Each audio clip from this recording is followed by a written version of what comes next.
Hey, hey, YouTube family. How you doing? This is Rhonda with Rhonda Loves Life.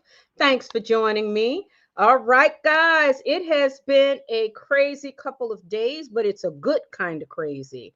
I was busy with work. I tried to post some clips on my channel, clips in between my lives to see if that would take off a little bit. Not so much, but oh well, I am back live. I got a lot to tell you guys. Today was just a slice of heaven, okay? I got some work done.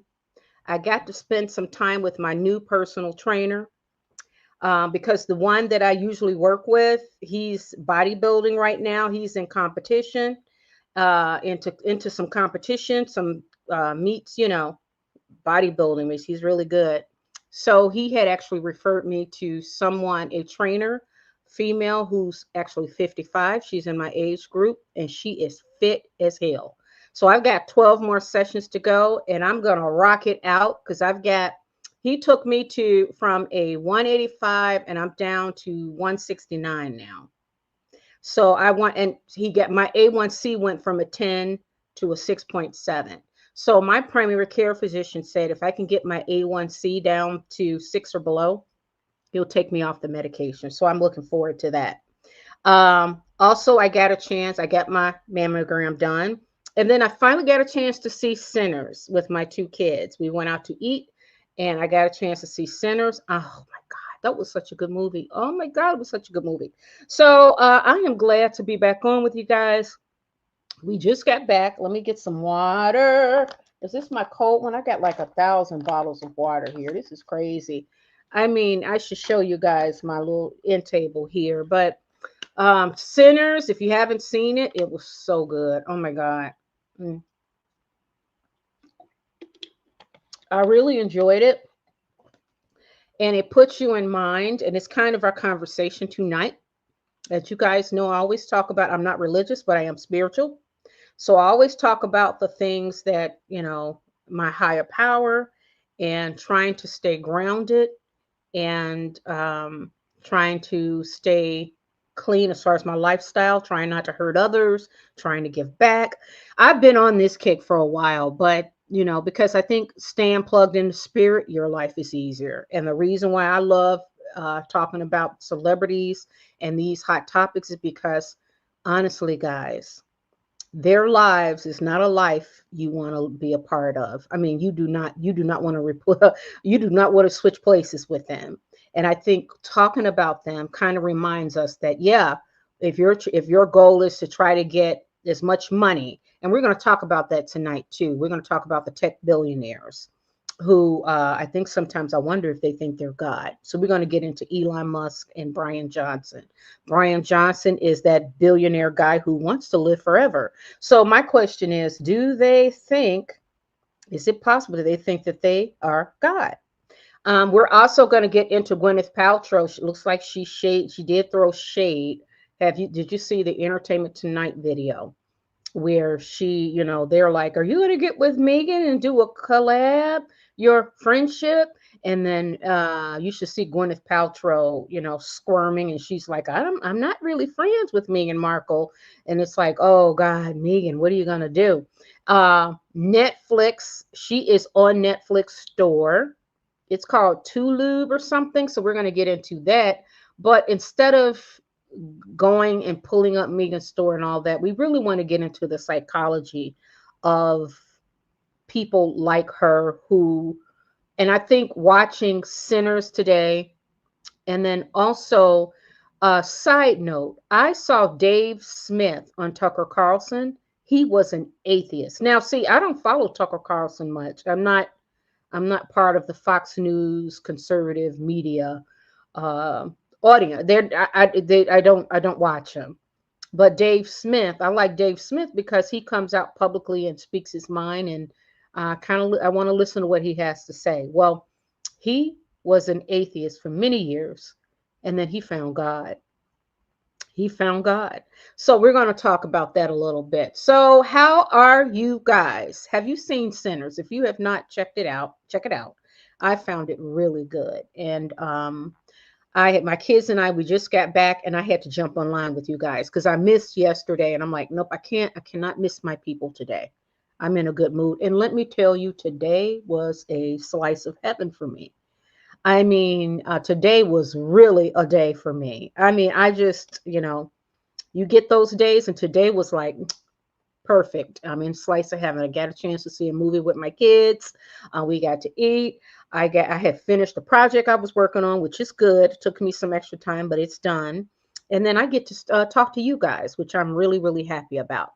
So let's get into first. I did not get a chance to discuss billionaires last time, and do they think they're God? So we're going to put up Bryon Smith.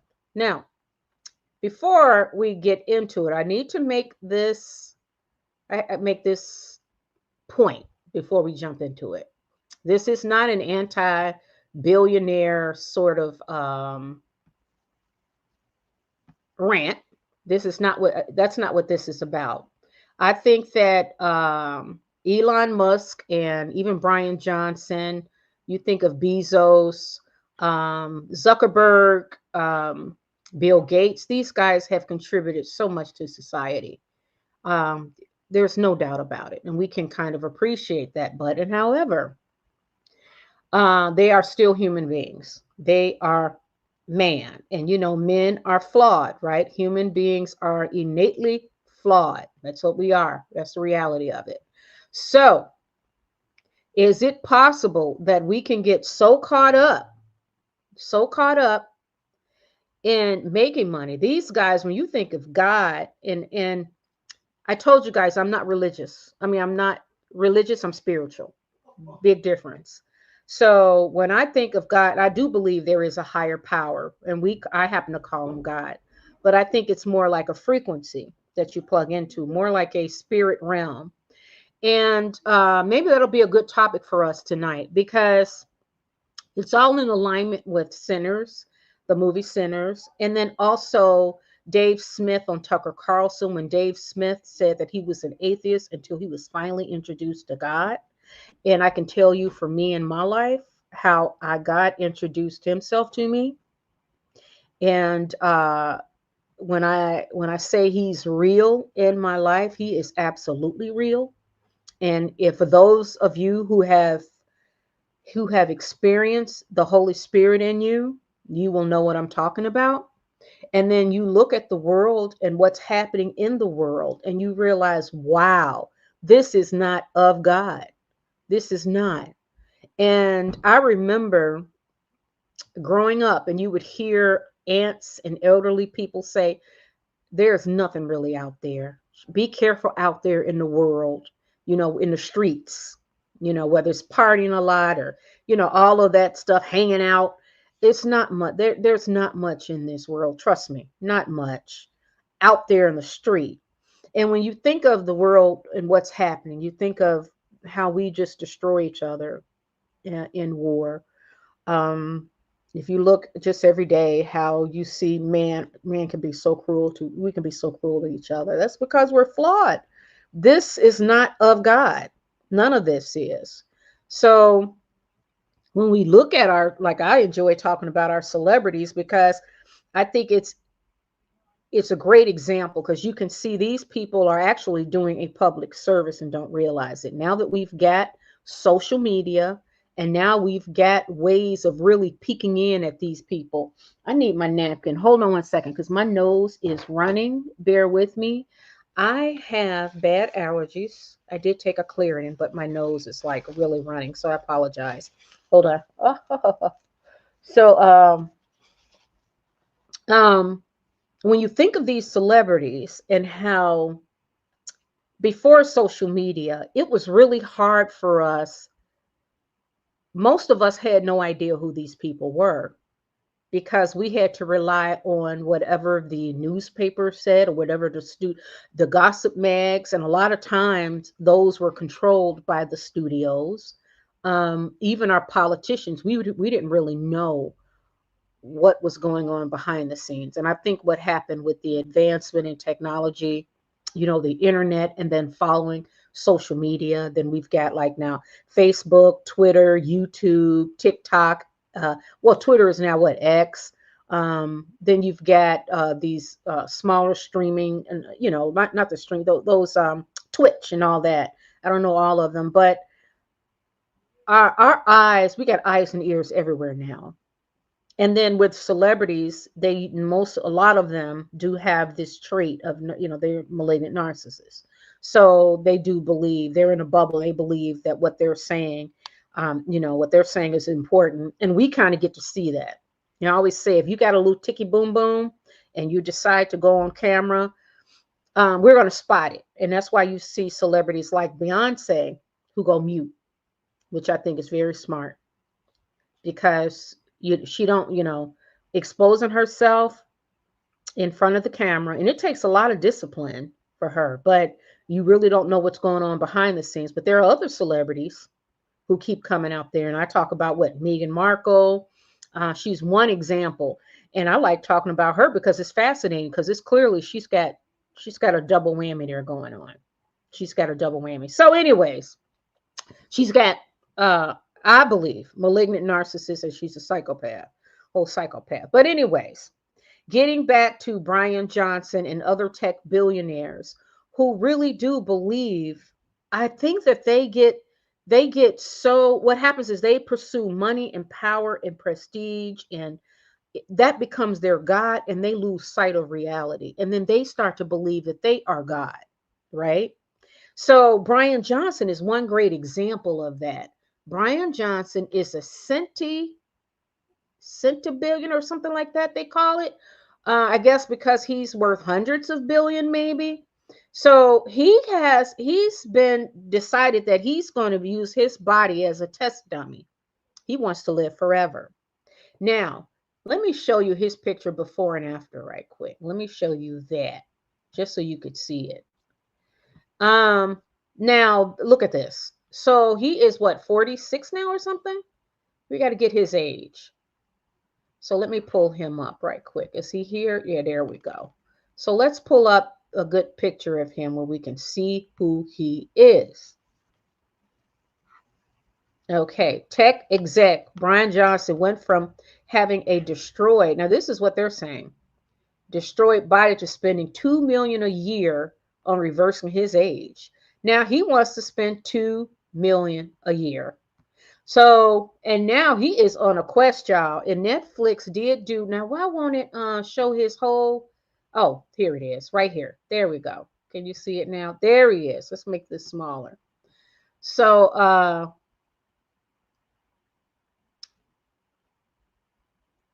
oh, hey, Nina, how you doing? I'm gonna jump in a few minutes, okay? Wow, okay. So here Bryon Johnson. He spends $2 million a year to reverse aging. Okay. Now, some would say that's a wonderful thing he's doing that, because what he's doing is he's helping us understand aging and all of that. So he's doing a public service. Okay. Some can say that, yeah, he's doing a public service, but then others, a part of me thinks there is a fine line. There's a fine line between trying to use yourself as a sacrificial lamb for public service, or then thinking you're God. So Time Magazine in 2023 did an article, The Man Who Thinks He Can Live Forever. Now he thinks he can live forever now, y'all. And Netflix did do a special with him where Netflix, I mean, this guy lives and breathes this whole, he is really literally, he takes all these vitamins. If you take a look at his Netflix show, you'll be able to see. Now, he was 46 in 2023, so he's about 48 now. And it says Johnson is a sentient millionaire tech entrepreneur, and that means he's worth what, hundreds of millions or something like that. He spent most of last year in pursuit of a singular goal. He does not want to die. During that time, he spent more than $4 million developing a life extension system called Blueprint. in which he outsources every decision involving his body to a team of doctors who use data to develop a strict health regimen to reduce what Johnson calls his biological age. Now, it says here that system includes downing 111 pills every day, wearing a baseball cap that shoots red light into his scalp, collecting his own stool samples, and sleeping with a tiny jetpack attached to his penis to monitor his nighttime erections. Johnson thinks of any act that accelerates aging, like eating a cookie or getting less than 8 hours of sleep, as an act of violence. Okay, and it says here Johnson is not the only ultra rich middle aged man trying to vanquish the ravages of time. Jeff Bezos and Peter Thiel were both early investors in Unity Biotechnology, a company devoted to developing therapeutics to slow or reverse diseases associated with aging. Elite athletes employ therapies to keep their bodies young, from hyperbaric and cryotherapy chambers to recovery sleepwear. But Johnson's quest is not just about staying rested or maintaining muscle tone, it's about turning his whole body over to an anti aging algorithm. He believes death is optional. He plans to never do it. Okay. Well, we're not going to read that whole article. If you want to read all of it, it's Time Magazine. It's called The Man Who Thinks He Can Live Forever. So if you look at that Netflix special, it's clear. I think that he now believes he is God. I think so. I think now let's look at what he's done to his face. Look what he's done here. I mean, he face blows up after okay, he look at this as that went wrong, anti-aging thing that went wrong. So he thinks he's God. He's on a quest now. So instead of these people using their money to help improve the lives of those of us, well, not us, but those humans in the world who are suffering, maybe they can give back that way. Now, some will say, well, it's his money. He should do whatever he wants. Yeah, I agree. It is his money. But I do think that how much money is enough money? So he's spending $4 million a year. Now, this picture is of him. It was an experiment, anti-aging experiment that went wrong right here. Look at that face. So he's allowing himself to be treated as like a guinea pig. He is. And I don't know if this is a vanity project for him. I wonder. And there's that really thin line. It's a balance. When does it, okay, if you're working towards a project that will help others, when does it switch over into more vanity? Right? You know what I mean? It's a thin line. And for him, the idea that his quest is that I guess he's got so much money now, he wants to find a way to not die. Okay. So he's taking these 111 pills, and then uh, can he can he do it? No, I don't think he can. I think that's a sacrifice. So instead of spending his life giving to others, he's trying to find a way so he can live forever.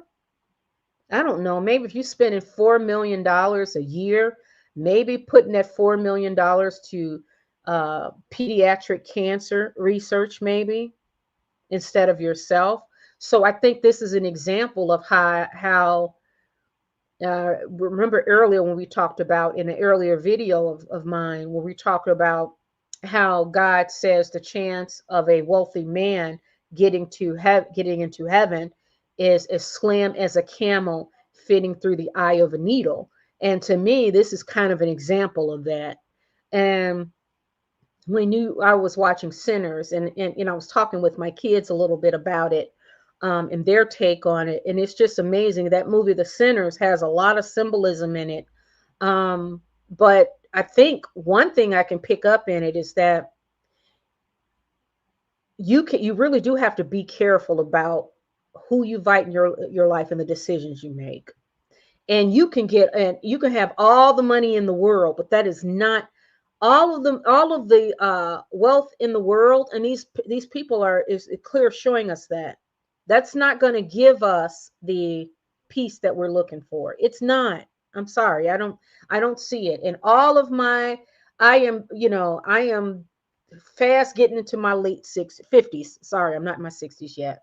But if I'm God willing, I will get there. And I've seen enough in my life, and I've plugged in enough to, excuse me, to spirit to know that anything of this world, that's not going to bring you the peace that you're looking for. So that's why we see these rich people and these celebrities, like he's got so much money. And by the way, let's look up what is a centimillionaire. I think it's someone that's worth billions, but let me see. Let's look at the definition of cent. Does anybody know what centimillionaire is? Meaning, let's pull this up. Yeah, it's an individual whose net worth or total assets, here it is, it's over $100 million. So he's a very, very wealthy man, very wealthy man. So instead of using that time, some will say, oh, well, he's sacrificing his life. No, to me, this is a vanity project. That's what this is. Um, it's his money to do as he see fit, but you never see these rich people. Like I think Bill Gates is one that is using his money. He said he's actually using his money to help. I think chronic disease in Africa or something. I think it's the water, cleaning the water in Africa, the continent of Africa. But his Bill and Melinda Gates, and I think they're giving away most of the foundation money and his money, he said. So I think that maybe Bill is probably plugging it a little bit in spirit by giving his wealth away. I think that's good because it's like once you have a couple of million, why do you once you have I would say once you have, how about 50 million? All the extra is just extra. You can live pretty comfortably. And you see these billionaires and you see them spiraling. Like this guy, to me, I think this is a vanity project, nothing more than that. um Elon Musk, look at him. Come to find out, he's using ketamine. He's using, what other stuff is he using? Adderall. I mean, these people, they get all the money in the world, but they are just really not happy. He's having children. I mean, but multiple baby mamas and kids scattered all over the place. And then you say, and you think about our history in this country, or just I'm saying in this country, and I'm getting back to sinners and looking at, and these are my ancestors picking cotton and treated human beings treated as slaves, all so they can, their bodies. It was physical labor. It was agriculture. This was way before advancement in technology. So they were, slave owners. They basically use human beings as slaves, and they still do it now in many parts of the world, for money.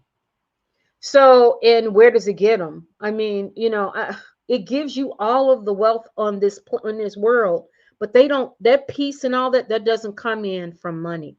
It from having billions. It comes in from plugging in the spirit. So, my question is: do you think that these billionaires, is it possible they think that they are God? And I think they do.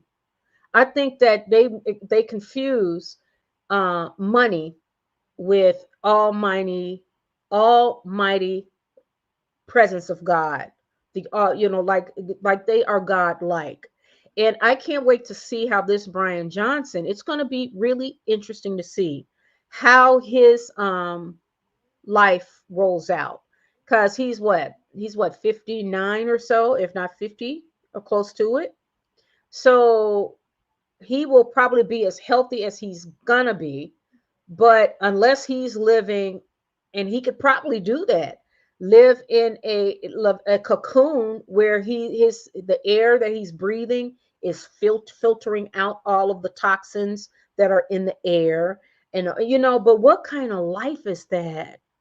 I don't know. I don't want that kind of life. I don't want that kind of life. So I do believe that then you can see it happening. They do, having all of that money, status, and power. You billion. Look at Jeff Bezos walking around with a whole 304.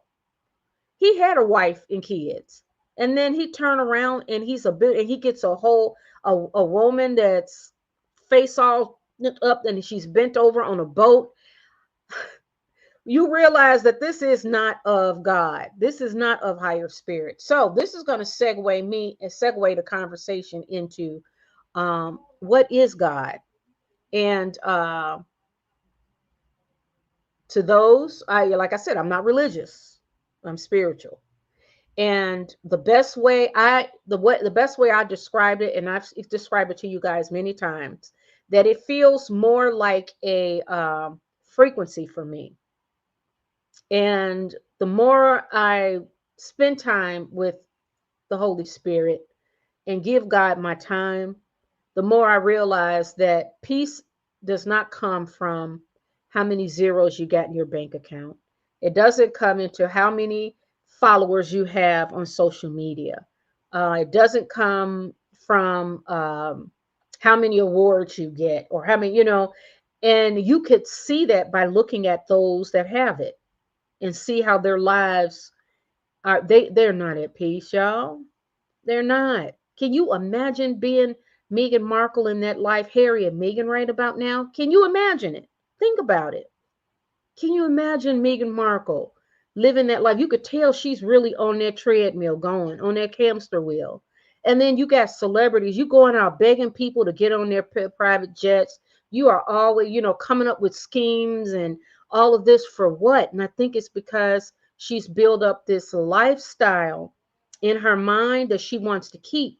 That is not rooted in reality, and it's not going to give her the peace that she could benefit from. Because in her mind, her God is, okay, I want to make sure that I want to make Jeff Bezos money. I don't even want to be a comfortable millionaire. She's already a millionaire. I mean, her husband is, okay, he's a prince. God gave her healthy children. That's just an example.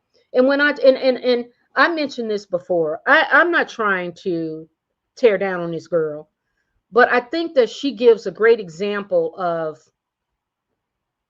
someone who's a social climber and someone who puts status and money and power and accolades above what's really important in this life. And I think it's time that now that we have all kind of voices on social media, all kinds, that there can be real talk about these celebrities, or how I talk about Beyonce and how she mute. I always say go mute, and she does that. You know why she does that? Is because I told you before, she's not going to be an eloquent speaker, and it will reveal that she's kind of like, slow, really. She's also a billionaire. I mean, not a million, but she's a millionaire. She's beautiful, talented, one of the best performers. Also, I think she stays away because by coming out, it will reveal more to us. And as social beings, as social beings, we are naturally instinctive. We can kind of read each other. Because we're social beings, we're social animals. So if Beyonce go out and do more talking, more talking, we're going to pick up more of what's going on, because she's going to start sharing a little bit about herself. Because if she don't share, she'll be more like Meghan Markle. Meghan Markle just be out there pretending. And she's not real. And we see it. And that's why she gets slammed. So Beyonce, on the other hand, is quiet. And now we know why Beyonce is quiet. Beyonce is the flip of Meghan Markle. Beyonce is already very wealthy. Maybe not as wealthy as, because I mean, remember we talked about Jay-Z's loan. He could not get loans. But if you read these gossip mags, they claim, the point is these celebrities do not have as much money as they claim they do. The other thing is they're not living these glorious lives, or that you think that they are. Behind the scenes, it's a whole goddamn train wreck. So now that we have social media and there are voices out there to say, hey, wait a minute, pump the brakes. I'm not buying what you're selling. Not buying it. And that's the beauty of it. So that's the reason why the legacy media is struggling, because they can't really spoon feed us what they want us to know and how we should think and feel. We're not buying it. So that's not going to happen. So that's why I stay on celebrities, because I think that they are actually performing a public service for us. And as they continue to come out, now the best thing for them to do is like Beyonce, don't come out. Don't come out. Don't come out. But Beyonce stuck her head out with Meghan Markle, that I find very interesting. Very interesting. So it shows you that they're all kind of in it together. So it's pretty much us against them now, I think. I think it's the renegades like us out here in social media doing our own thing and telling the truth. And then it's the legacy media that's trying to control what we see and to keep status quo by feeding us what they want us to know. And it's shit, it's over now. You can't put that cat back in the bag. You can't do that. No, no, no, no, no. You cannot do that. And I call us renegades, and we are.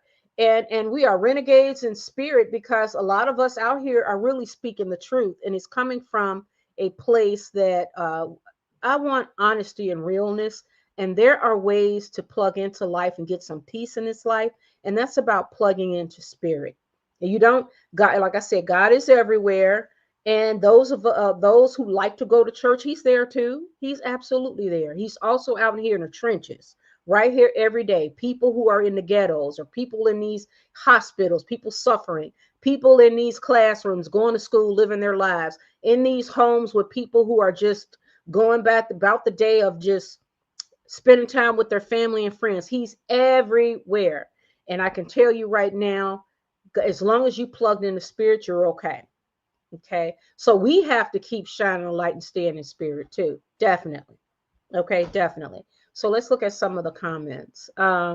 Nina, some friends are disdainful that I appreciate Princess Catherine and the royal family, us being American, but I wish my daughters, when young, had them to follow rather than the Kardashians, etc.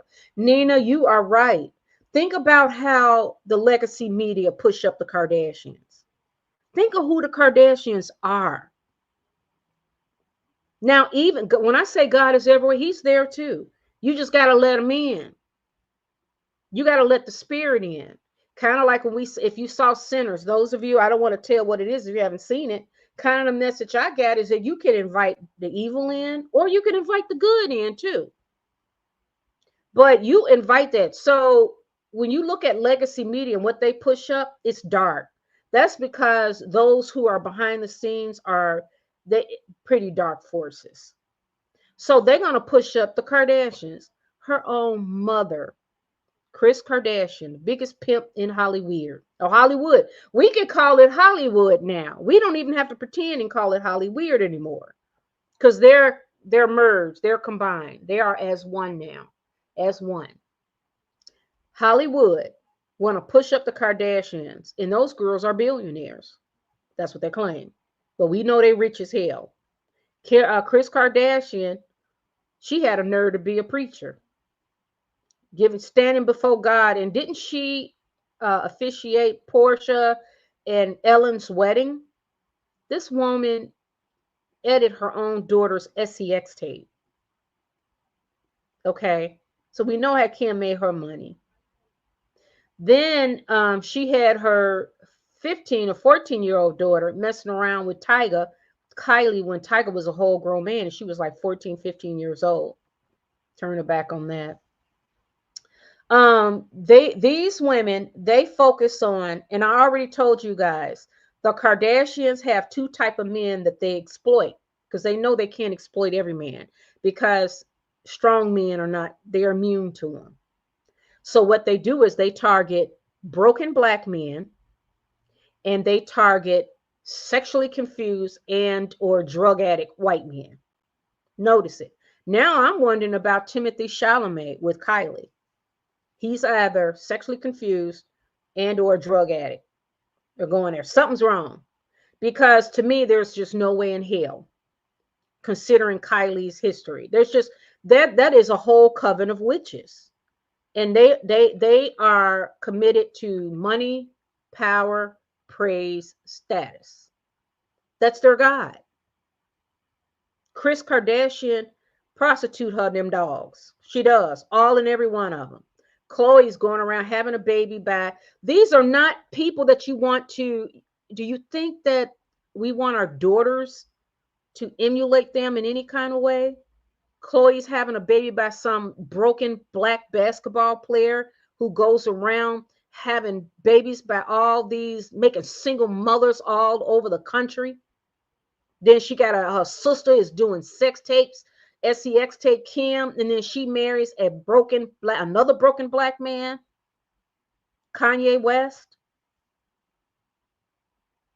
Kanye West just talked about how he and his cousin was having same sex relationships.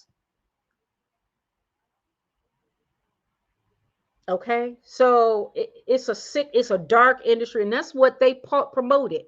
What did AMA, American Music Awards, where Michael Jackson did the moonwalk? Well, Whitney Houston sang. Who else? They've been around a long time. We're the most talented people on the planet, music wise, have accepted awards. J-Lo decides to do a freak off as her opening at the AMAs. If that's not telling you what they're made of, I don't know what is. And I'm sorry. You know what? I can tell you honestly one thing, and thank God, my children, they're going to walk their path, and life's going to be lifing. But I can tell you one thing, and I'm putting my life on it. I swear my life on it. There was no way in hell I would let my daughter be influenced by none of them nasty ass Kardashian, none of them whores in Hollywood. No, I kept them busy as shit. They were busy, after school activities, then chores, homework, back to bed, wash, rinse, and repeat. You got to be present with your kids and make sure they are not influenced by these animals. And that's what they are. They are pushing filth on our kids. I am convinced now more than ever. I am convinced. So, hey, Nina, how you doing? Thanks for the comment, Nina. Really, thank you for sharing. Roxana Anna, how you doing? Hello, hello, hello, hello. Yep. I moved out of LA to a small, quiet city. My husband and I love our alone time. God bless you and your husband, Roxana. God bless you and your husband. Because you look at this man, think of all those young, impressionable minds that have no guidance. And they will look at J-Lo and think that's somebody that you would want to. J-Lo don't give a shit about marriage. She don't care nothing about marriage. How many times has she been married? Her first husband, she dumped this Ohani Noah, dumped him for Hey, I'm sorry, Pippa, go downstairs right now. Right now. That's my daughter's dog. Sorry, guys. She came upstairs. Ohani Noah. That was her first marriage. She dumped him for Puff Daddy. Then she monkey barred to Puff Daddy. Stuck with Puff Daddy a couple of years with all the freak offs and all that stuff. And she only reason why she dumped him was because of the pow pow, and she ended up with a mugshot. So it was bad for her brand. But she was fine with all the other stuff. Okay. And then she went to was Puff Daddy. Then she went to, was it Chris Judd? She married Chris Judd, married him. Then monkey barred to Ben Affleck. Divorced Chris Judd, 2 marriages down, stood before God now, 2 marriages down, go to from Chris Judd to Ben Affleck. Monkey bar to Ben Affleck. She's moving up, monkey barring. Ben Affleck dumps her at the altar, and then she goes to Mark Anthony. Mark Anthony, 3rd marriage. Mark Anthony, they stayed together for a while. They were, both Puerto Ricans. I'm like, you guys got similar backgrounds, maybe this will work. Mark Anthony was actually no, he was with someone else and she was pregnant.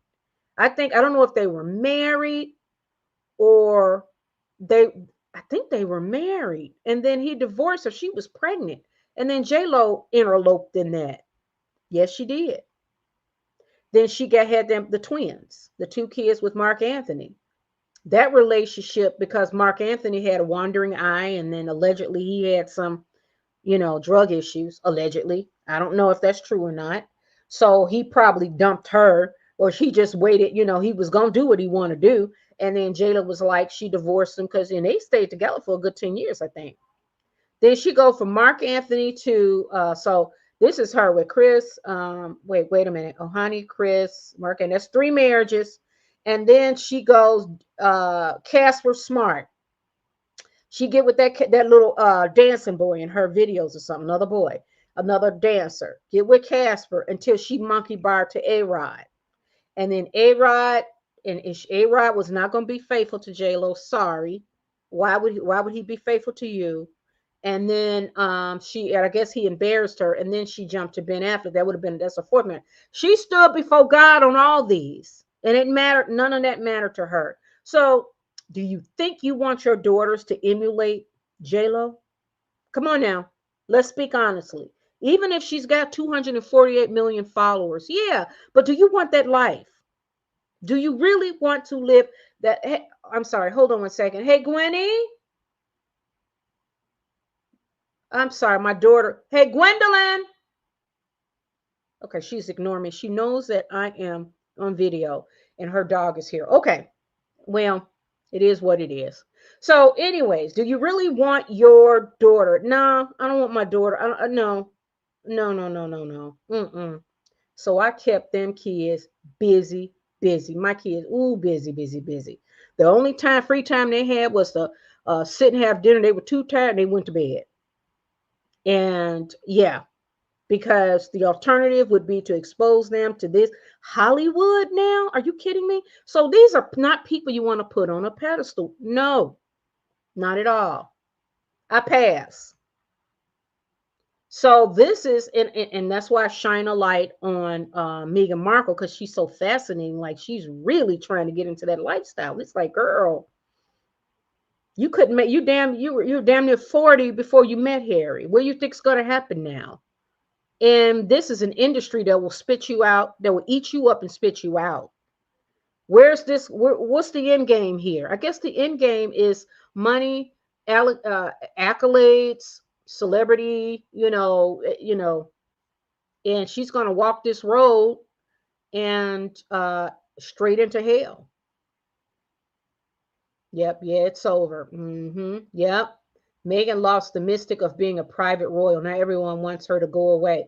Yes, Roxana, that's true. There's a certain mystery to being like Catherine. There is a sort of, they don't allow themselves, and you notice no royal really does that. If you think Meghan thinks she thinks she's a unicorn too.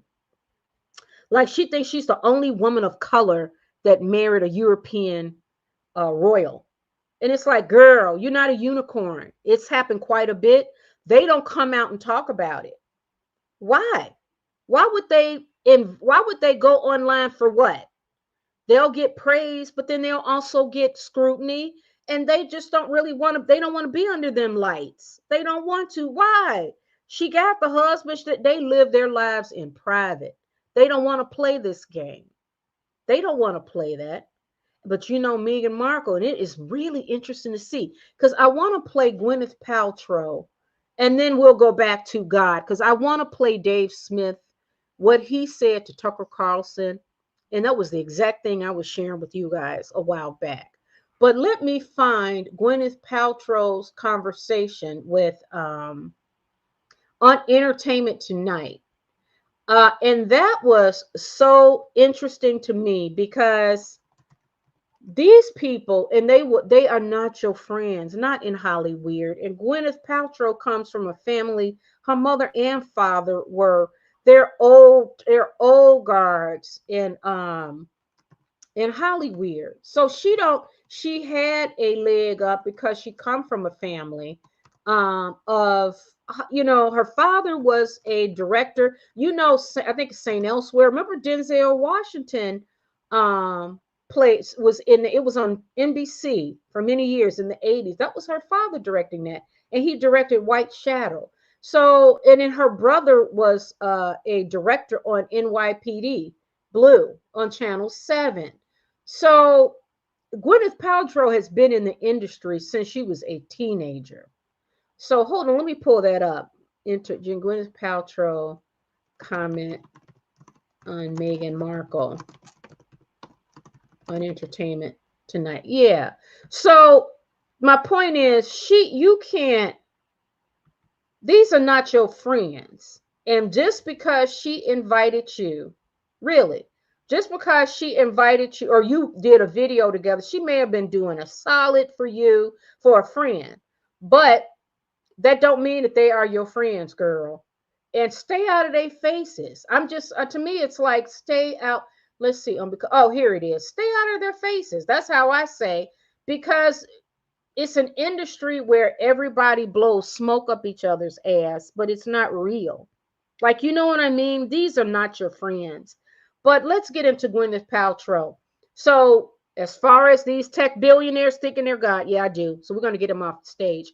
Now, let's get into, I think this is good because Meghan Markle, how, and then we can learn something from this. We talked about the Kardashians, how no, we don't really, not so much, but you notice how the legacy media pushed them up. You notice that. You notice that. So now they're trying to do this with Meghan Markle. And then you say, why? Why aren't they pushing out more positive shit, especially now? So it's just really interesting. But let me show you Gwyneth Paltrow right quick and what she had to say about Meghan Markle, and watch her body language. And I hope this will show you, because hold on. What about a goop as ever collab with your friend Meghan Markle? Collabs are always good. People love a collab. So thanks for the idea. Let's rewind this again so you Out can hear a it. goop as ever collab with your friend Meghan Markle. Collabs are always good. People love a collab. So thanks for the idea. Okay. You heard it here first. I genuinely do not understand this. I feel like you two are very similar brains, though, and I feel like that collaboration would mesh well. What has your friendship with her meant to you? Well, she's my neighbor in Montecito, and I don't know her all that well, but she's totally lovely, and every interaction I've had with her has been wonderful. And I just moved up there, so I'm getting to know all my neighbors. Gwenyth says she's actually open to appearing on season 2 of With Love, Meghan. We were exclusive with the Goop boss, who set out to empower others to be their best selves at the Mind Valley Manifesto. Okay, so let's look at this again. Watch her body language again. This is telling. Just watch this again. What about a goop as ever collab with your friend Meghan Markle? Collabs are always good. People love a collab. So thanks for the idea. Okay. You heard it here first. I genuinely do not understand this. I feel like you two are very similar brains, though, and I feel like that collaboration would mesh well. What has your friendship with her meant to you? Well, she's my neighbor in Montecito, and I don't know her all that well, but she's totally lovely, and every interaction I've had with her has been wonderful. And I just moved up there, so I'm getting to know all my neighbors. Okay. Boom. Boom, boom, boom. Now, what do y'all think? Now, to me, let me know what you think. To me, it was clear. Gwyneth said it. We're neighbors. I'm sure she's nice when we talk. Why would you want, and that's the thing. It's like, why would you put yourself through that? If my daughter was pushing herself to become part of these people's lives, it would break my heart. It would literally break my heart. Because it's like, don't you have enough self-confidence? Don't you have enough self-awareness to realize you are chasing a life and people that you are not a part of, and they don't want to be a part of you? And she did the same. Meghan Markle did the same thing with coveting Catherine's life. And this idea of holding on to Duchess. And girl, you are a fake royal. That's your brand now. So what, you gonna ride that into the sunset just so you can collect a couple of dollars? You will never be Bezos. That ain't gonna happen. I don't care how much this machine try to do it. They can give you public aid by giving you jobs and money, because that's what it is, public aid. But they will never give you enough for you to live Bezos level. That just can't happen. And Bezos did not get there overnight. He didn't, Megan. That's not how it works. He didn't get there overnight. And you did not come from family. And Meghan Markle, it is so fascinating, and it's sad too. But we get to watch this shit in real time. This is reality TV gold right here. This is reality TV gold, because she's doing all of this so she can covet Kate's life, be a fake princess. You will never. Kate married the soon-to-be king. William will be king. Kate will be queen. You can never, ever, you will never drop into that from some phantom plane crash. It is amazing. And it's just like she sets herself up for failure and disappointment. I can imagine her life behind the scenes. You don't want that life. It would break my heart if I watch my daughter, if my daughter were to do something like that. I'm speaking honestly to y'all, real. This is sickening. I mean, this is really up here. It's really sad. And Gwenyth Paltrow, and everybody knows that body language. Everybody knows, well, and the girl, Entertainment Tonight, legacy, celebrity, rag, they just pumping out because they were told, keep Meghan Markle and Gwenyth like they're becoming besties. And Gwenyth was like, no, we're not besties. I don't even know her. She's telling the truth. I don't know her. And guess what? Gwenyth could have played the game too. But Gwenyth was like, no, fuck her. I'm not playing the game. No, she probably did that one video solid because she's cool. You know that video with Meghan Markle in the kitchen, remember? And Gwenyth was like, I don't know what this is all about. And then the camera switches over and Meghan Markle takes this smooth, let's look at that. And it's like, girl, stop it. Stop with that. What is wrong with you? It's like those people are not your friends, girl. They are not your friends, and you are on a collision course. I genuinely do not understand this at all whatsoever. Do you understand this? Look at her. So this is probably. I genuinely do not understand this at all whatsoever. Do you understand this? Oh yeah, like she's. I genuinely do not understand this at all whatsoever. Do you understand this? So, and I guess this is to show us that, oh, I am like having lunch with my friends, my wealthy Gwenyth Paltrow, Oscar winner, the cream de la creme of Hollywood, which is Hollyweird, also known as Hollyweird. So Meghan eats the spoonful of whatever she's eating. Like you could tell she don't eat anything. She's shot up with Ozempics and she's stick her finger down her mouth and she pissed on herself and she's drinking too much wine.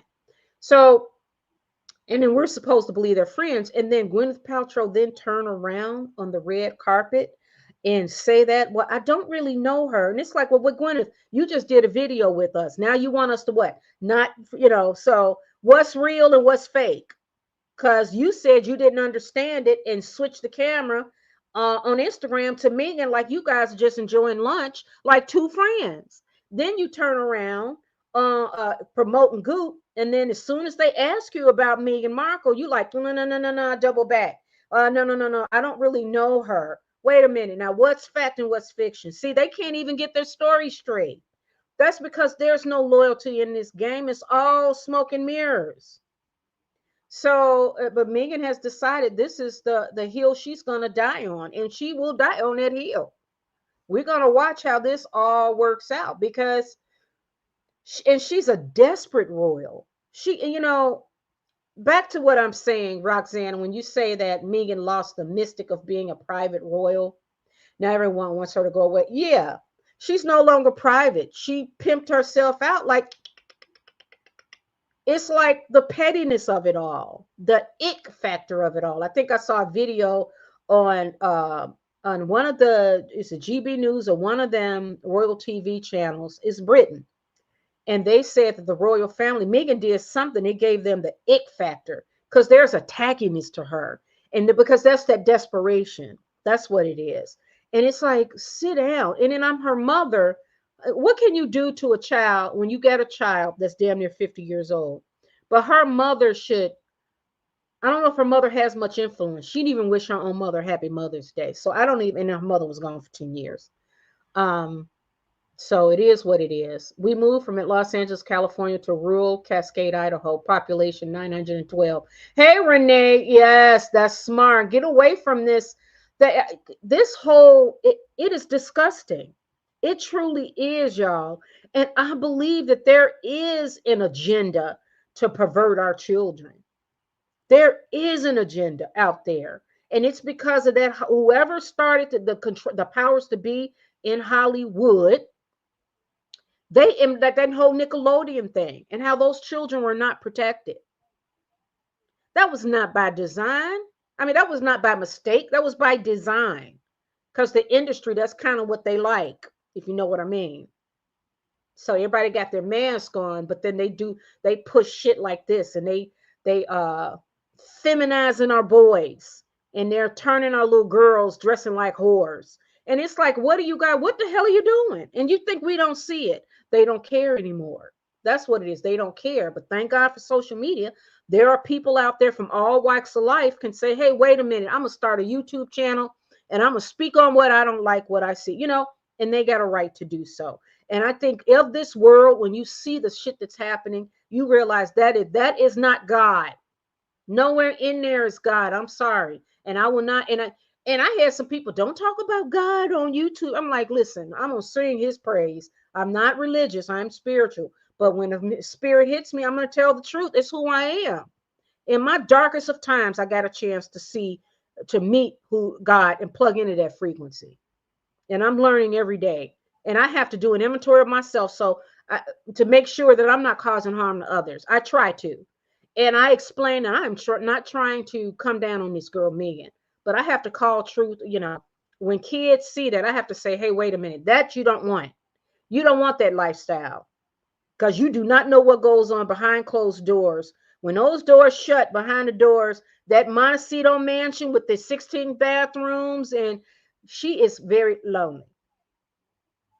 The only time she saw Gwenyth Paltrow was maybe because Ted Sarando's wife called Gwenyth Paltrow and said, Gwenyth, can you please do me a solid? So she let Gwenyth Paltrow open her doors, but you better believe when that camera was over, Gwenyth gave her that old phony smile and that plastic grin, and they all smile at each other. And Gwenyth was like, nope. And then wouldn't you know, a couple of weeks later, Gwenyth Paltrow is acting like she never knew her. And that stings. But Meghan Markle still trying to. Why are you trying to become Catherine and William? Why? That'll never happen. Why would you want to covet their life? Build your own. Why are you trying to get into attaching yourself to celebrities that have been in the game for decades, who have worked their ass off? Gwenyth Paltrow, one thing you could say about Goop, she may have had a leg up because of her family, but she's been working. She's been booked and working and building her brand. She did. She had a leg up, but it didn't all come to her. She had to work like everybody else. So why does Meghan think if I attach myself to her, because I told you, Meghan don't want to work. It is really sad to see that. She's a really sad person. It's disgusting. Roxana Napier says, Mark Anthony, then Casper. Oh, Mark Anthony, then Casper. Smart. Okay. Yep. She had stood. J-Lo marriage means nothing to her. And Ben Affleck, the woman that he truly loved, I think, is Jennifer Garner. But Jennifer could not deal with the alcoholism. She got tired of changing his pissy pants and shit, and him drinking and she got tired. But I think that Ben Affleck, the woman, and he keeps trying to get her back. I really do. Did you see them a couple of months ago? They were at some kind of paintball match, and he was hugging up on her, and she was going like this because she got a whole boyfriend. And she's like, he's her children's father, and she probably got a space in her heart for him.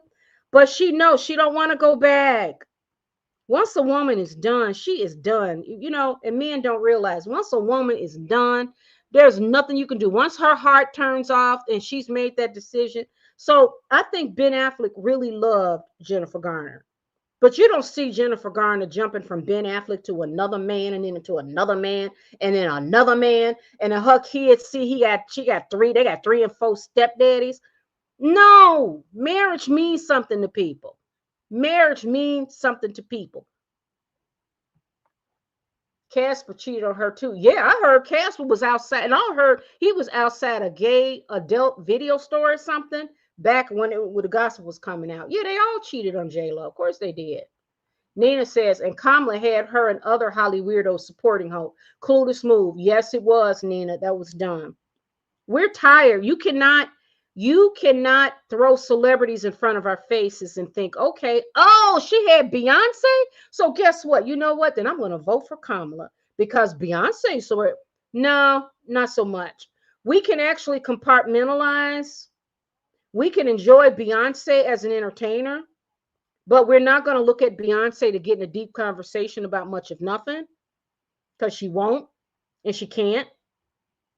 And we're not going to go off of what she says. No, that's why I think this whole Meghan Markle getting with Tina Knowles, I think Beyonce putting her head out, dumb, just dumb, a dumb move.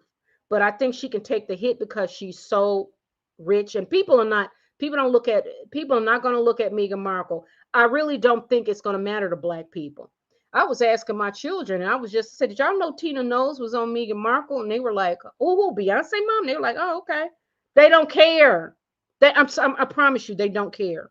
The only people, I think that Meghan Markle want to get with the middle-aged people, but it's too much of the real story about Meghan Markle with her anti-Blackness and no Black friends out there. So we'll see.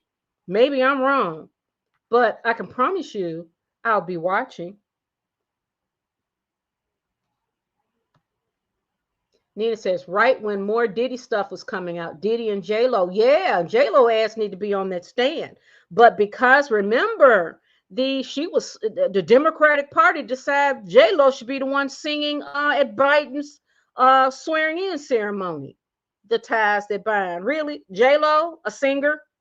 So you could not find any other singer of the Democratic Party. Nobody else. You had to get J-Lo. Okay. And if she's not going to take the stand, which she should. Meghan is too old for Hollywood. Yes, Roxana, she's in her mid-40s now. It's like, girl, but I think that she's up there in the clouds. She's not rooted in reality. She's not rooted in reality, and that's so important in this life. And the thing is, she has not and that's weird to me. In her 45 years, I don't know. Some people, God be right there, y'all, and we turn our heads. He does. God be right there. The Holy Spirit be right there. Right there. All you gotta do is surrender to him. Like Meghan Markle, I'm like, aren't those dark days when you're sitting up there? Think about that. She has to be monitoring whenever Catherine posts, whenever the media posts anything on Catherine, so she can post something on there. And then Harry is, did you hear that Harry's trying to get rid of his name and use the Spencer name? And I'm like, yeah, Harry, go ahead. Why don't you denounce just don't ask not to be considered a prince anymore. Get rid of all that, Harry. Get rid of all of the titles. Get rid of it. Just excommunicate yourself or whatever they call it. Say, I don't want to be in line of succession or whatever. I don't want none of that. And then watch Meghan Markle jump him as quickly as she can. Yeah, Harry, Harry, it's like you a spare. How come Harry could not just take his fortune and go away in private and build an authentic life with his wife and his children? That's because he did not pick a wife for that. Harry chose vengeance. He chose that. And he picked a woman, and we cannot blame her. He's just an idiot. But Harry's also, 41 now? 42?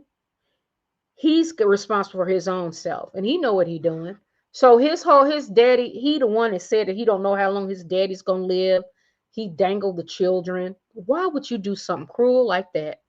That's not of the light, y'all. That is not of the light. Hey, Deborah R. How you doing, Deborah? How's it going? This is good on Meghan Markle's part when you can bully someone like Gwenyth to mention you. Yeah. I think Gwenyth did one for, because Gwenyth Paltrow is very close with Ted Sarandos and Ted Sarandos' wife. And when the father died, because the mother, she was the one that got killed in Beverly Hills, and the father was he was the father of soul before Berry Gordy. So he died, and Gwyneth Paltrow are very close, because I saw some Instagram pictures over the years of Gwyneth Paltrow hugging the father. She was very close with the daughter, with Ted Sarandos' wife. And so I wish they would stop saying Ted Sarandos' wife is biracial. I heard Dan Wooten say that she's not. Her mom was just a very light-skinned black woman. Stop it. She's not biracial. She's not. So Ted Sarandos' wife is very close with Gwyneth Paltrow, and I think that machine, Ari's like, we need to keep from. Megan's got her. She's got her cooking show. She's got her as ever shit. So we need to try to keep her in the paper. So we have to keep, and that's what they're doing. They're trying to keep her name in the media in hopes that something will catch on. So they figure just what you do is don't go away, stay in the media, when Meghan really should just go away. I mean, it's not like she would be destitute. They still millionaires. Okay, so say you got just 15 million of that 100 million. That's still a lot of money. That's still a hell of a lot of money. So, but she's not choosing that. She's choosing greed, status, accolades, power, control. Yep. So Gwyneth was just doing a solid. That's all I think. I think Gwen was Markle. Yeah, they say now, and Renee, that's true, because they say now that every time Gwyneth do an interview, they're asking her about Meghan Markle. And I don't think she likes that. It's like, Gwyneth, you were the one that did it. That was stupid on your part. And what kind of friends would ask you to do that? So now Gwyneth is trying to detach herself from Meghan Markle. No, Meghan Markle is like a roach. No, she's like what do you call it? A tick. Once she attached to your body, she's not going anywhere. She's going to suck the life right out. She's going to suck the blood right out of you. So it'll be really interesting to see how Gwyneth Paltrow navigate through this. And then that lady said, what was the interview on Entertainment Tonight? Pushing that propaganda. The friendship between you and Meghan Markle. And Gwyneth was like, wait, hold, friendship what? We saw that. And Gwyneth they'll have a conversation with Gwyneth behind closed doors. Like, Gwyneth, come on, be a little more accommodating to Meghan. We're trying to promote it. Just come on. When they ask her, can you just be a little bit more kinder? So Gwyneth, that's her fault. She may not be interesting, but it's still good PR for Meghan Markle. Yeah, that is true, Deborah. Very true. Very true. Because now every time Gwyneth Goop comes up, Meghan Markle name come up. And so they're got Meghan Markle, Love Meghan show, and then, or as ever, whatever, I don't know. And then Gwyneth Paltrow Goop, both of them together. Now, who is Gwyneth Paltrow's agent? Let's type that in. Gwyneth Paltrow agent, talent agent. Who is her agent? I'm curious. Oh, is represented by two main agencies. Oh, let's put this up. Okay, so let's read here. Okay, show more.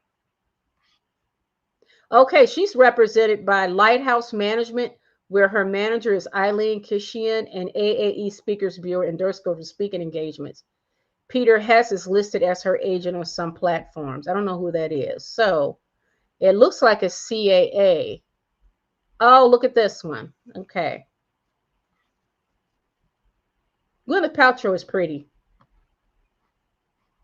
Okay, so it says CAA speakers. So those are speakers. Okay, so CEAA is competition. I think they're and WME are the biggest. Yeah. So it says CAA. So it looks like that's one of her agents. So me, Gwyneth Paltrow, I was thinking it was WME because you know that Blake Lively and Ryan Reynolds are represented by WME, the same as Meghan Markle. So Gwyneth, this is still good for Meghan Markle, but I don't think it's going to convince us because it doesn't work anymore. Her being aligned with Gwyneth Paltrow, does that? I guess it doesn't hurt. So yeah, you're right, Deborah. I don't think it hurts, but I don't think it's going to make. It's not going to turn her into it's not going to turn Meghan Markle into a Gwyneth Paltrow goop. It's not going to do that, but we'll see. Maybe I'm wrong. You know, you never know, but I'll have fun watching. Renee says it shows how much power Meghan has to make Gwen eat crow. Yeah, the power behind. I told you that machine is powerful, and they have decided that they are going to push this girl. And now Gwyneth can't go out. Think about it. Gwyneth can't even go and push her own products without someone asking about her and Meghan Markle. Now they're trying to force people to collaborate with her. You see that? You see that? So there is power. That is very true. That is very true. That's quiet power. Yes, that's quiet power. So Gwyneth is like, no, I don't know her. But that entertainment, now they had to come up with the questions before interviewing her. You know, these people have to. So Gwyneth Paltrow, ask Gwyneth Paltrow about her partnership, her collaboration with Meghan Markle. Ask her. So then it leads me to think, will there ever be a collaboration? Because she's showing some pushback. The real power will show is if she end up collaborating with Meghan Markle. Meghan Markle isn't the problem. It's who's backing her. This is my opinion. Yeah, it's that machine. That's the machine I told you that pisses me off. That's the machine that I told you that it consists of Democratic politicians. It's a Democratic Party. The streaming giants, Netflix for sure, and Paramount. These talent agencies, WME, they're behind it too. Ari Emanuel. It's these celebrity rags, People Magazine, Entertainment Tonight, Page Six, In Style. All of them pushing. Who's the other one? Is it Newsweek? One of them pushing this propaganda, and we see it. Who else am I missing? And then the celebrities. And then these studio heads. They are all working together in tandem to push an agenda. And let's not forget Oprah Winfrey and Tyler Perry. Big O and Tyler Perry. They gave Tyler Perry an award in Beverly Hills last year, late last year in 2024. And Meghan Markle and Prince Harry presented the award to him. And on that board was Steven Spielberg. They were giving Tyler Perry an award. Now, have you seen Tyler Perry movies? Now, why does he get an award? I'm confused. I'm confused now. It was the who's who on that board. It was Steven Spielberg. It was Ari Emanuel. It was Kassenberg. It was like these really top people in the industry. So I said, that's what they do. They give each other phony awards and shit. And that's just kind of a networking opportunity for them, a powwow for them. And they just, Tyler Perry's in our club, so we're going to give it to him. And you notice now Tyler Perry has projects on, I want to say Hulu. Is it Hulu or Prime? One of those. He's got projects now, and he makes the worst movies. I'm sorry. He really does. I mean, because he himself wants to star in it, direct it, and produce it. It's like, and write it. And it's like, dude, you make so much money. Why don't you hire writers? There are talented writers out there that could use the work. No, he wants to covet it. He wants to covet it all by himself. It's sick, So they are just, you're right, Deborah. It is that machine. And let me tell you about that machine. Every time one of them stick their head out, a member of that machine, and I spot them, I will never work with like Tyler Perry. I will never watch nothing he's in, not anymore. And I know that he hired a lot of black people and people of color, but I can't support him. And plus, when I saw Christian Keys and what Christian Keys said, I will never. I believe what Christian Keys said. I don't care how quiet he's gotten now, because I spot it and I watch it and I don't miss a beat. So Gavin Newsom, when Gavin Newsom stuck his head out like that and defended Harry and Meghan for no reason, and then his wife invited them to trample all over the divine, what do you call the that's sacred ground. The fire after that's the LA fires. These two nimnuts, they stepped traipsing over sacred ground, people's private property, burn the ash. And Gavin Newsom's wife allowed them to just. I said, okay, Newsom, I will never vote for him for anything. I don't care. I don't care who. If he runs for president and he becomes their candidate, I don't care who's the alternative. I will not vote for you, Gavin. Never, because you stuck your head out. Beyonce and Tina, y'all stuck your head out. Why? Because you're doing it for Oprah and Tyler.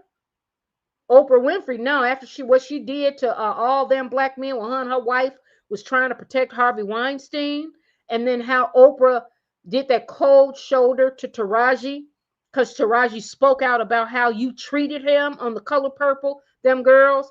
No, I don't support nothing they do. And I'm only one person, but I'm going to tell my truth.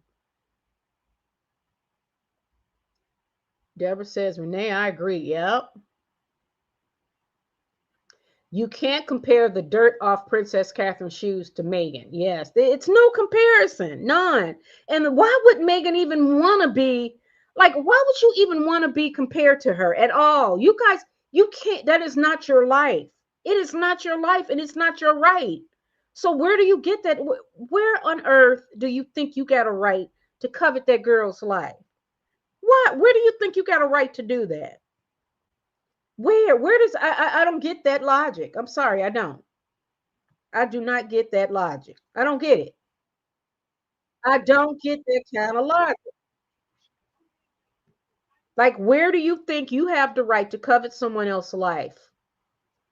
And it's almost like Catherine has to apologize because she was born and she happened to be beautiful and catch a prince. I don't understand why that is your issue. You got a prince. What makes you think that you have a right to her life? You don't have that right. Sorry, you don't. But she does. In her, she does. I genuinely do not understand this at all whatsoever. Do you understand this? Look at her. Look at her. And you could tell in her eyes. Look at them eyes. I wish I could make it bigger. Look at her face. Because she know the real deal. Look at them eyes. Look at them eyes. And what is she supposed to be eating? She spit that out. She stuck her finger right on down her throat when she was done. Her eyes are telling to me because she don't have nothing behind them eyes. It's nothing there. Nothing there.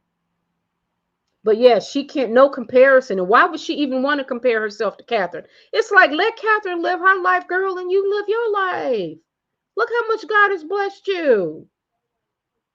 That is sad. Deborah says, how do we know that Harry wanted a name change? Because he saw how Meghan Markle idolized the royal family titles, and it was his way of sabotaging it. I think so. And I think it was, if Harry's smart, if Harry was smart, he want to take his power back. Get your mom's maiden name, the Spencer name. And that would be good for Harry. Take your mama's name, Spencer. Just excommunicate, or whatever the official term is. Get rid of your prince. Get rid of that what is it called? Wintlebottom or whatever shit your name. I don't know what his name is. Mountbatten Windsor. Get rid of all that. Excommunicate yourself. Say, I don't want to be on a Senate, no throne. I want a private life. Get rid of all that. My name is Spencer. And watch how Meghan Markle, and she fighting like hell behind closed doors. But if he's smart, if he wants his life back and he wants to restore, I would get my name back, and then don't even talk about the royal family again. Your father, your brother, don't discuss it again, Harry. I think that's a good idea. And I think he can actually restore some more power in that balance in that relationship. Shut her down. Shut her down. Because this is not good for her either. And your kids. What are your kids? And why do the kids got to carry that anchor with them? Do you know they're going to be teased in grade school, middle school, high school, college? People going to be laughing behind their backs. Like that. Your mom writes you an email every day since you were 6. And now you what? 13? How many? And it's how much? 365 days in a year? How many emails is that? That is creepy. Your mother is a creepy whack job. Those kids are going to be teased, and having them titles, get rid of them, Harry. Because none of you guys will never serve on the throne. So why do you need them? And you've already been boxed in. Your brand is already set. But if he were to get that Spencer name back and just cut out those royal titles and just say, my name is Harry Spencer. And I will never talk about my brother or my father, none of that. I love and wish them well, but it's a not, don't ask me about them. Don't do it. And watch how it's going to change, because she don't have any other currency to work with. And she's going to be required to face him as he is. You stood before God and you married him. You married me. You did not marry my title, did you, Meghan? You married me for me, right? Oh, and watch how things change. Renee says Gwen had Meghan in her home, but she don't know her. She knows. Yeah. Gwen, I think that was a bad move for Gwen, because now every time Gwen go out, you the one that Gwen, you got Markle. Now Gwen probably need to step back a little bit until this dies down, and then tell them, I don't want to talk about Meghan Markle. But I think there is powers to be behind Gwenyth Paltrow pushing this. You're right. I think it has to be. And then for her body language, and she's eating crow. Now she back and look, wait a minute. Didn't you have her in your house? Now she's not, which is true. Oh, come now, Gwen. Because I'm looking at Gwenyth Paltrow funny. I'm like, you took one for the team. Now you're trying to backtrack. Well, you shouldn't have done it in the first place. The couple seems unstable, not good for a brand. No, they're not. But the machine wants them. The Hollywood machine. Meghan Markle seems to treat situations like a trick, an assembly line, a cheap quickie. Yeah, I told you she's a petty thief, and she's a 304. Remember, I told you guys about 304s.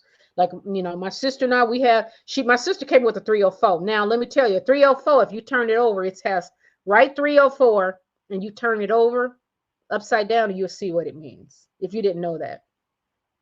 So Meghan Markle is not a blueprint.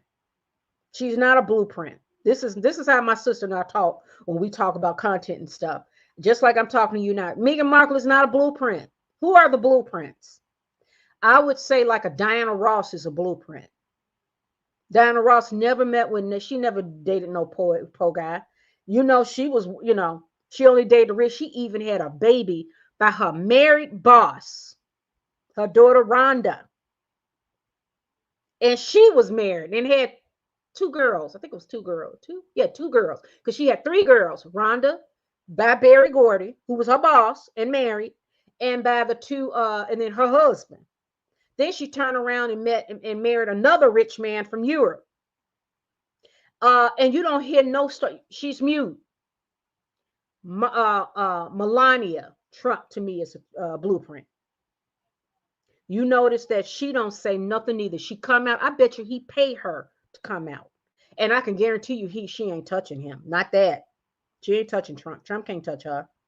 She had her baby and she did her time. So now she can collecting billions off that Melania coin, because they say Trump and his family raking in Scott Galloway said they raking in $3 billion a month. Trump and his family. And you don't know, Melania's mute. The only time she come out is when Trump paid her $15 million to go to the inauguration dance, $15 million to walk. That's a blueprint. That's somebody you ain't gonna never know her secrets and what she doing. You don't know what's going on with her. Meghan Markle is a 304. They streetwalkers. You can always see them coming. You can always, and they petty. They take, they go steal the money out your wallet. Stuff like that. Who else is a blueprint that I think of? I think somebody like a Tina Turner is a blueprint. Now, Tina Turner started off as a woman that was really abused, but eventually she turned her life around. They said, now, Tina Turner, let's get with it now, y'all. I heard that Tina Turner was having many affairs. Remember she came out with What's Love Got to Do with It and all that? Before, and then I think she met her boyfriend. Before that, I hear Tina Turner did have some really nice affairs with some wealthy men. But you won't know that, will you? Because Tina Turner, was she mute. She got into Buddhism. You didn't hear nothing from her. You didn't even know she died until her husband, they finally married, and they living over in Switzerland. Now he's got her money.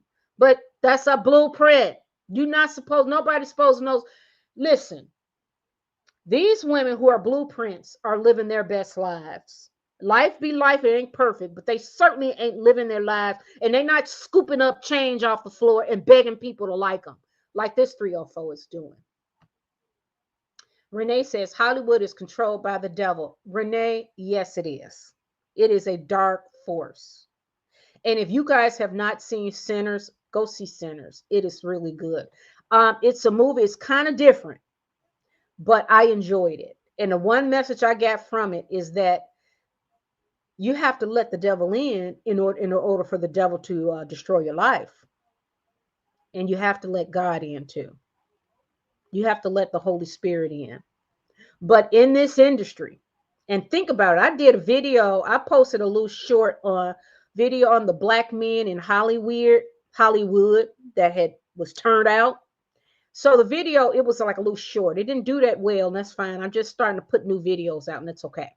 But I think the message is clear. How many of these men or people, I don't care what race you are, how many of these people have been turned out and destroyed by Hollywood? That's what I want to know. And those that have already made it and succeeded, what did they have to do to get there? Gwenyth Paltrow said that she was harassed by Harvey Weinstein. And she come from her father was good friend. I think Steven Spielberg is her godfather. So Weinstein harassed her.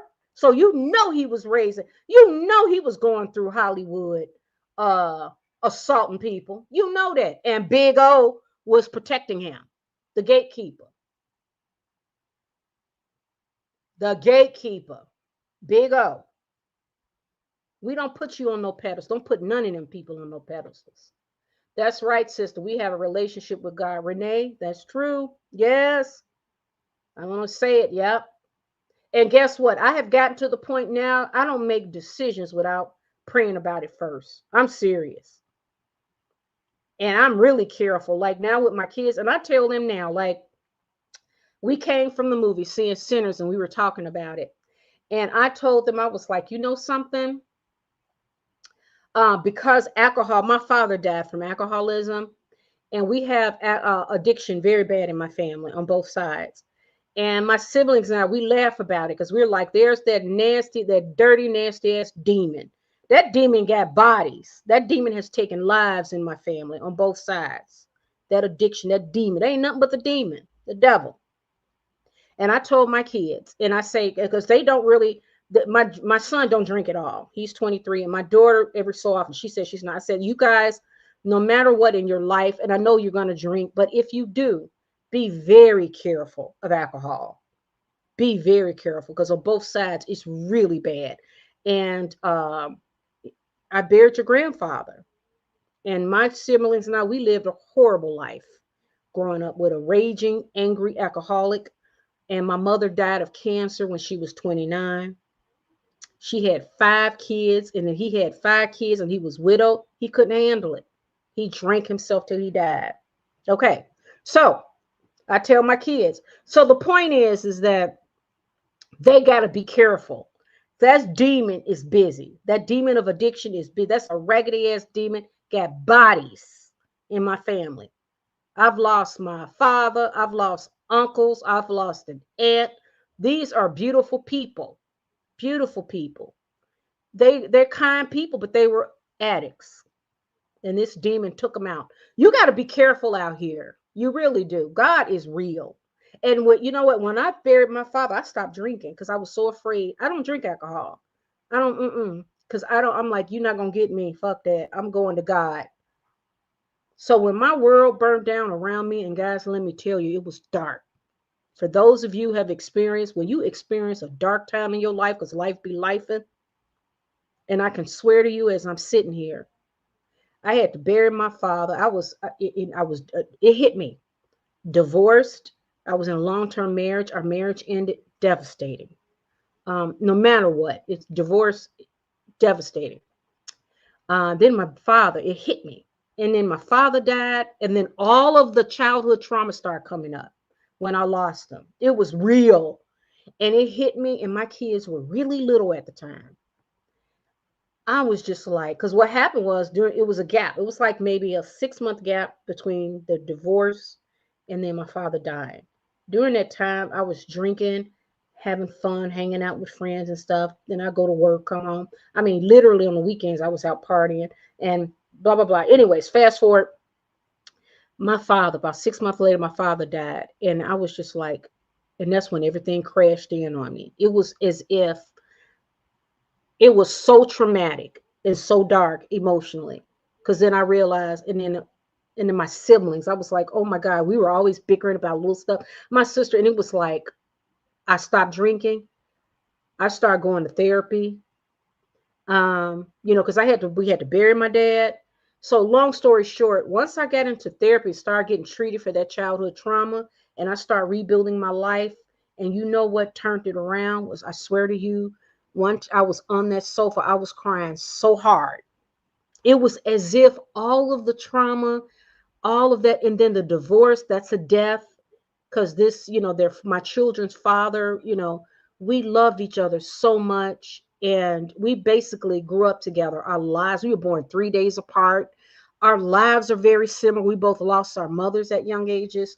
And we were married for a long time. And the marriage did not work out. Not get into personal stuff, because I don't think it's right, because he's that's his business too.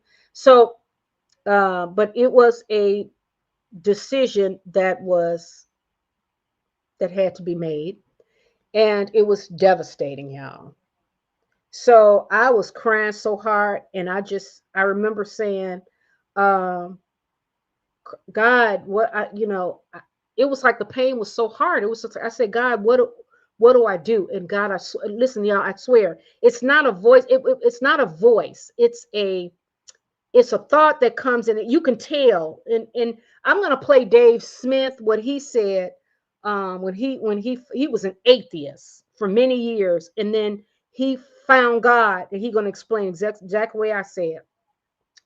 Once I plugged in, the best way to describe it is everything burnt down around me. And I looked and I saw this light.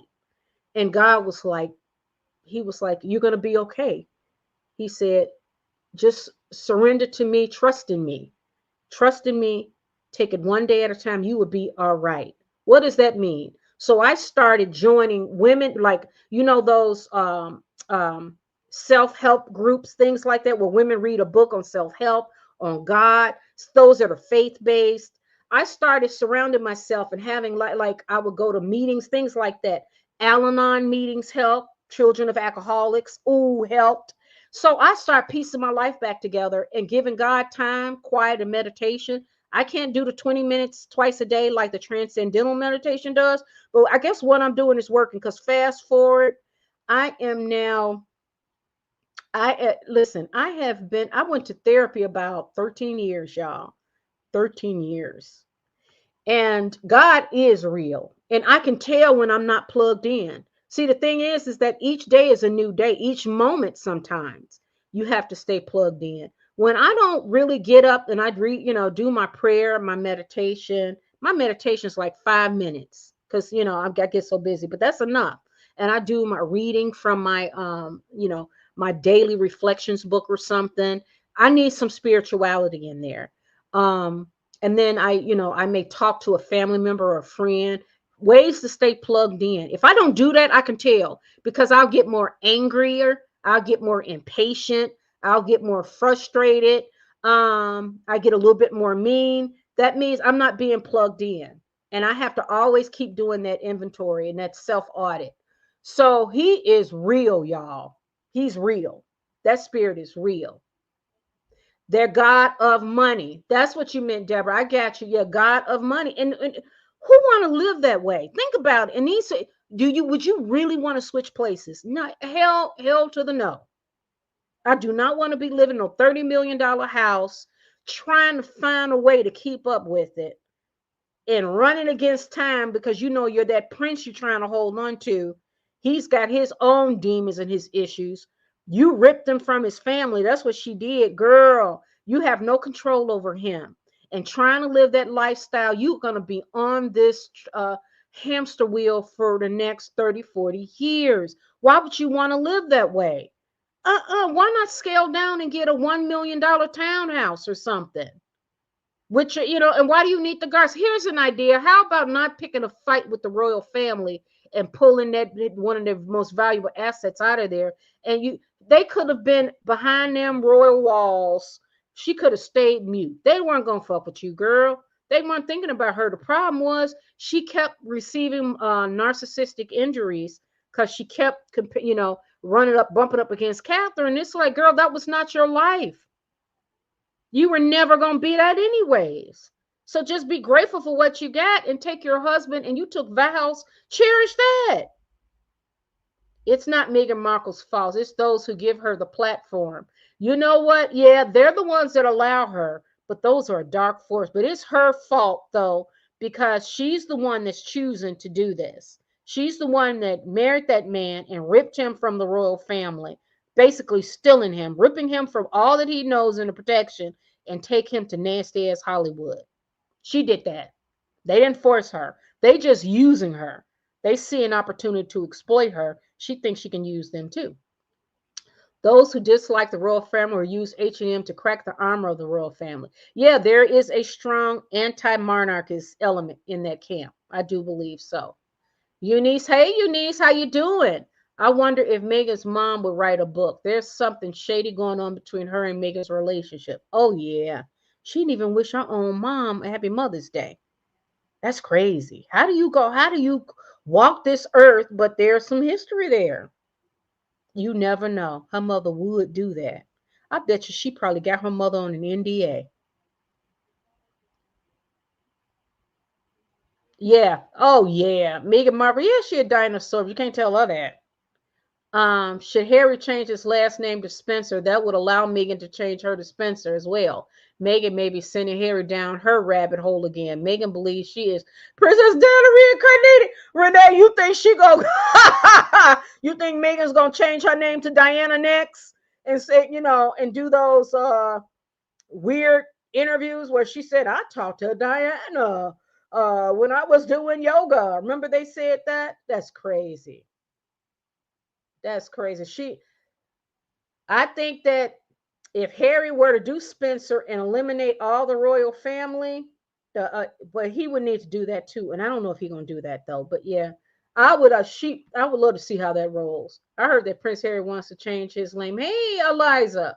I heard that Prince Harry wants to change his last name to Spencer. Yeah, we were talking about that, Eliza.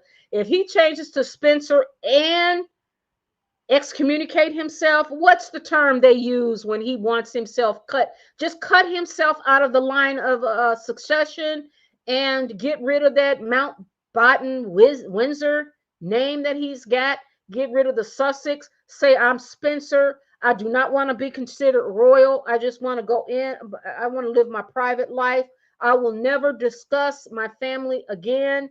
And Meghan Markle, and demand that she don't watch she shrivel away, because there's nothing else there. I'm like, girl, given that opportunity, can you imagine if I had that kind of money and opportunity? I would turn that shit into gold. I would do it because I have not only the talent, I got the I can work. I got the power to work enough. What do you call that? I've got the I work my ass off. and I would work as long as I can to get whatever project I'm starting on going. I don't need it. All I need is an opportunity, and I will work my ass off to accomplish what I want. And with the resources and God's will, I'll get there if it's God's will. This chick, she don't want to, she ain't working hard. She don't want to work hard. She's like, no, I want it given to me. That's an old Hollywood trick, i.e., when Brad and Angelina were together. Whenever one of them were mentioned, they always had a pick of Jennifer Aniston.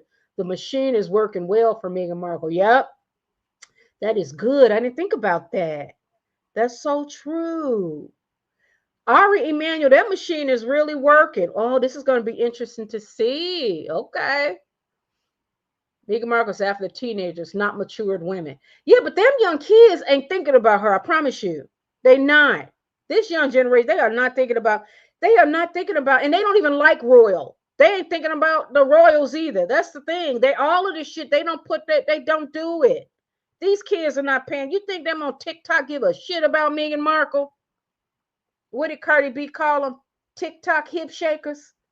You think they worried about Meghan Markle? No, I don't know. I'm not convinced though, but we'll see.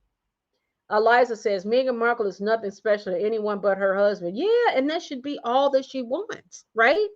That should be all that she wants. No, not so much. No, she's not happy with that.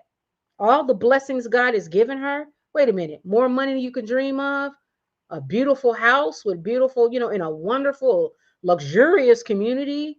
You're healthy, your husband's healthy, you got 2 healthy children. I'm confused. What else do you want? Because that, you know why? Because that does not give you peace and serenity. That's what I've been saying. That's the point of this video. I'm bringing up God. That's not where peace and serenity comes from. That's not where they get it. They think that's why you see them spiraling. And that's why they are doing us a public service, because we get to see it and understand what's happening. This girl got everything. She's pretty. Her husband's relatively cute. Well, not so much anymore, but he's not cute to me. She's cute. She ain't beautiful. But they're relatively cute people, is my point. They got more money than we would ever have. They live in a luxurious community. I was out there in Santa Barbara and shocked at the beauty. It is absolutely gorgeous. Montecito is beautiful. They got 2 healthy children. And she survived them births. Well, some say she did not have them. But the point is the kids are healthy.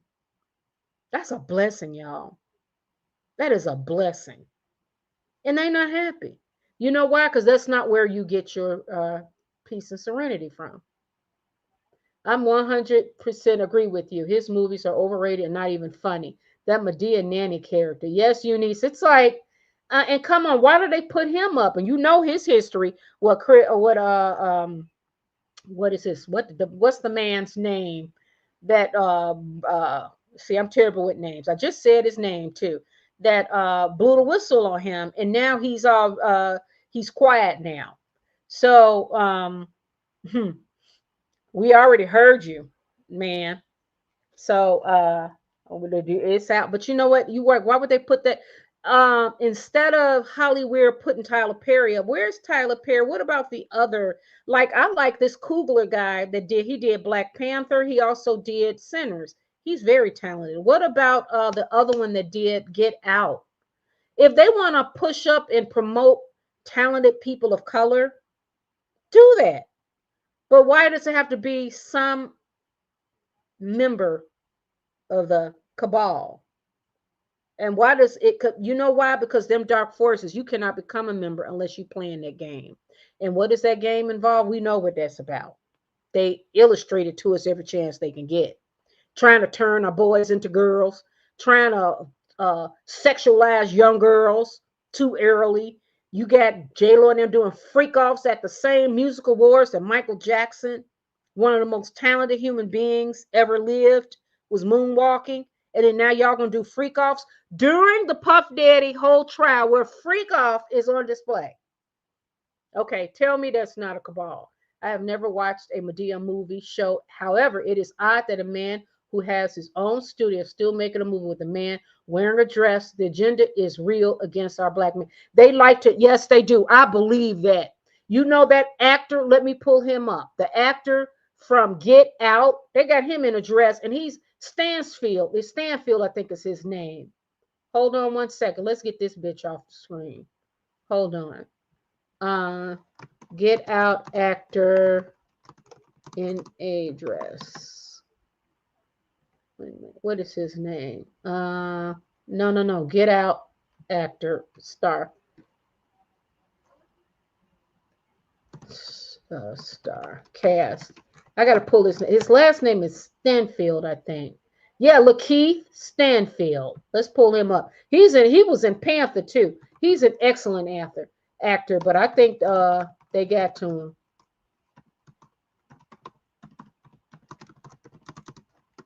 Let's watch this. Yes, here we go. That motherfucker, he's one of the best actors. Excuse my language. He is one of the best actors in the game. And they got him in a whole, look at this shit. Look at this. This is crazy. Wait a minute. Let me show y'all this. Hold on. And then we're gonna talk about God. I'm gonna pull up David Smith. When he was introduced to God. We're gonna talk about that right quick. And then I will sign off. Let's see. Here he is right here, y'all. You think I'm lying? I'm flying. Oh, this is just terrible. And let's make this big enough so you can see it. Actor Lakeith Stanfield recent stunning photo shoot is sparking a debate on social media. But famous men breaking gender norms isn't new. Remember Rick James, David Bowie, Prince, RJ 3000? I don't see a conspiracy. Do you? I do. Look at him. Look at him. Look at that. He got on tights and heels. Look at that. Look at that one. Let me make it bigger so you can see. Look at him. Look at that shit. Look at that. Look at that.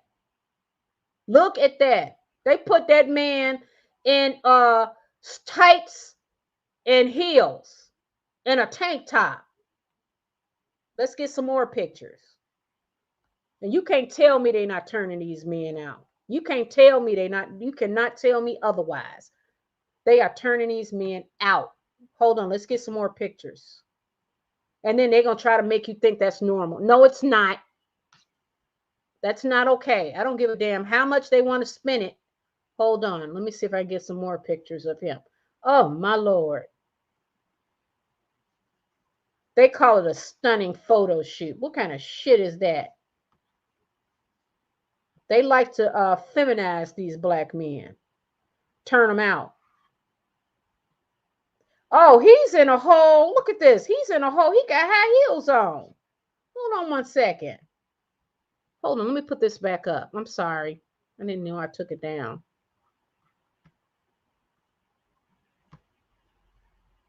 Let's take a look at this one. Hold on. See this one here. He got on. Look at this one. Look at this. He got on high heels. Look at that. So that's not as bad as him in these stockings. And look at that. He crossing his legs. Look at that. Look at that. And let me see if I can find some more pictures from that photo shoot. Oh, this is in ebony. Oh, look at this. Hold on. Hold on. Hold on. Wait a minute. Wait a minute. Look at this.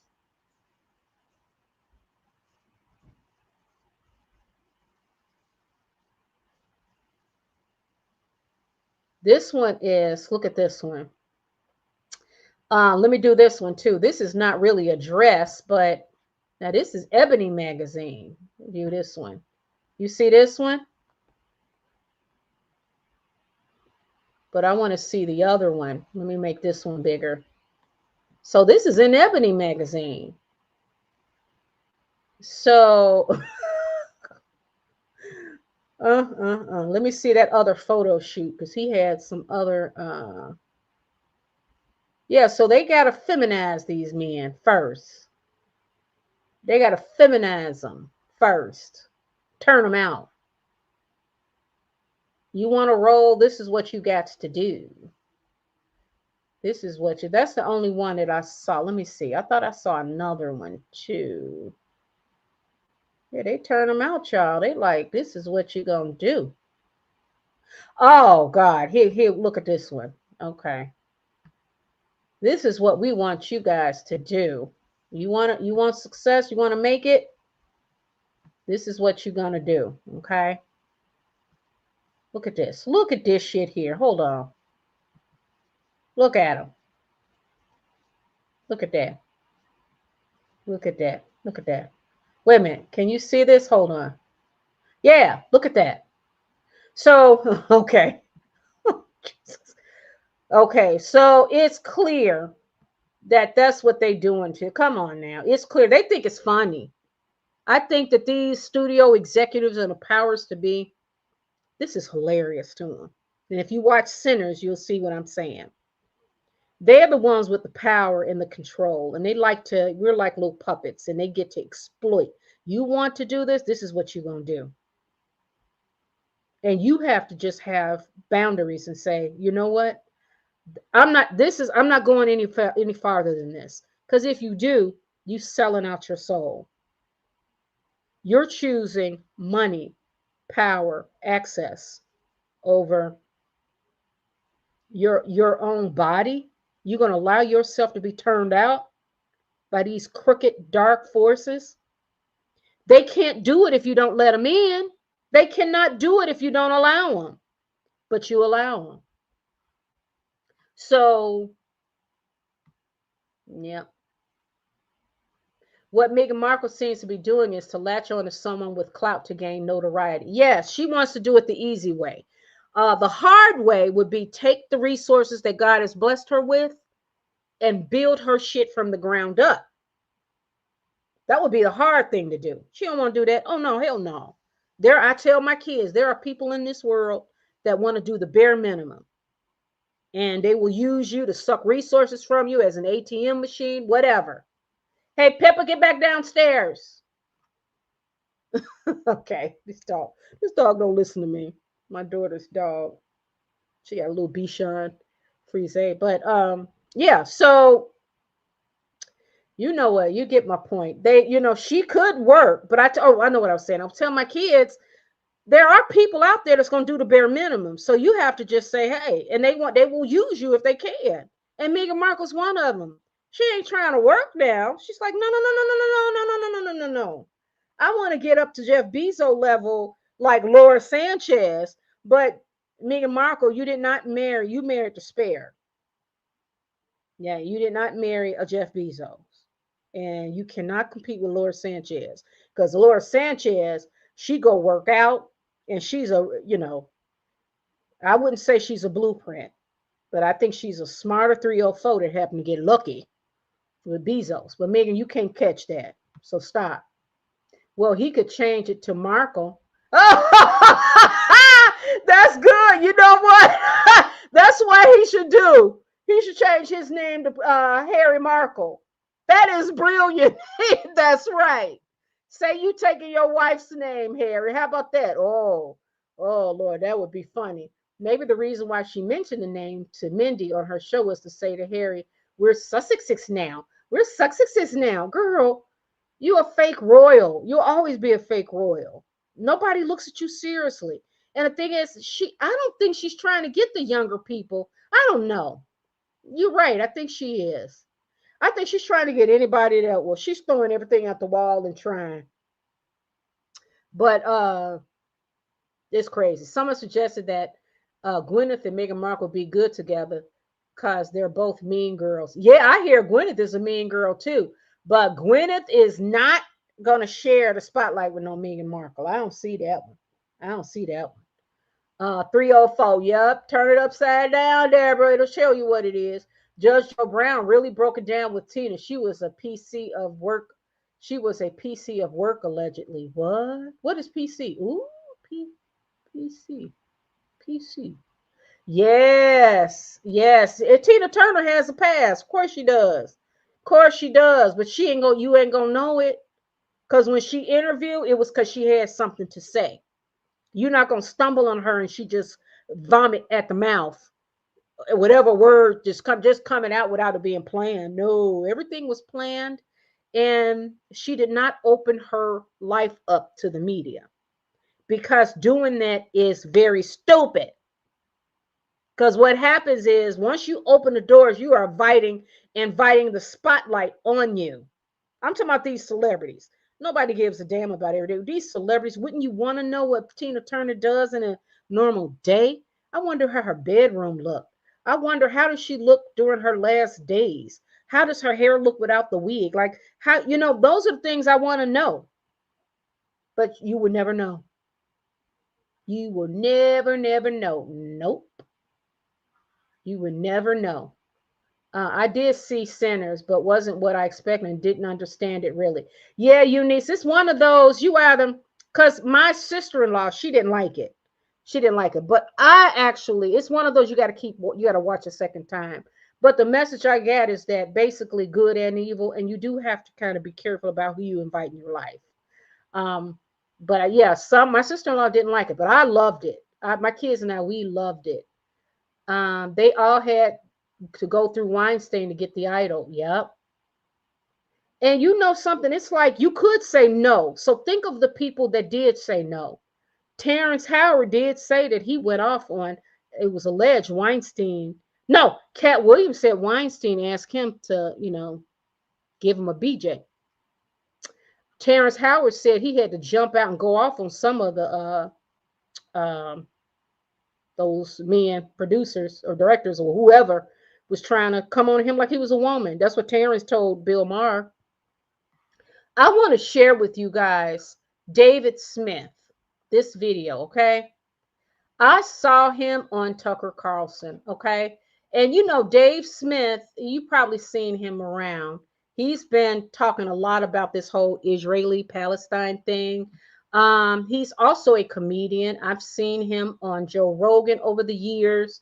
And I'm not a Tucker Carlson person, but I did come across this. Somebody wrote here, look, corporate media is dead. You see that? Yes. Corporate media is dead. But let's check this out. He talked about his God story. And I want you guys to hear it for yourself, the way he described it, because it was just similar to the way when I got introduced to God. So let me play this right quick so you can hear from his mouth. Let me just play a little bit of it so you can hear what he's talking about.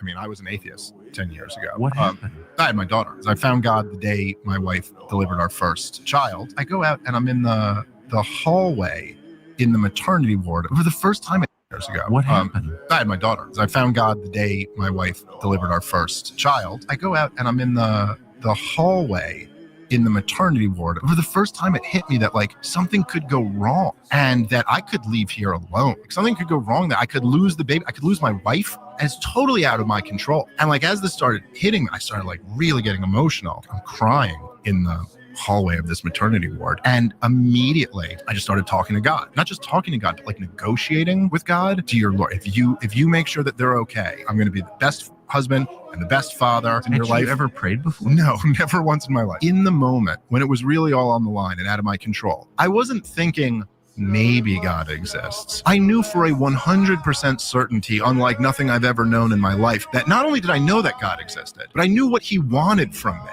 There is something to when you open yourself up like that to God, like you find out he's real. Yep, you see that? Like he said, when you open yourself up to God, you'll find out that he is real. Listen to this last part. Listen to that.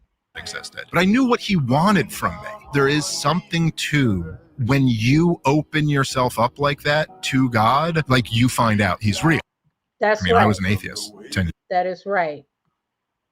And that's what I like. What this really touched me, and that's the best way I can explain it. When I was introduced that God is real, when he introduced himself to me, and then when he restored me, I was able to manage my pain better.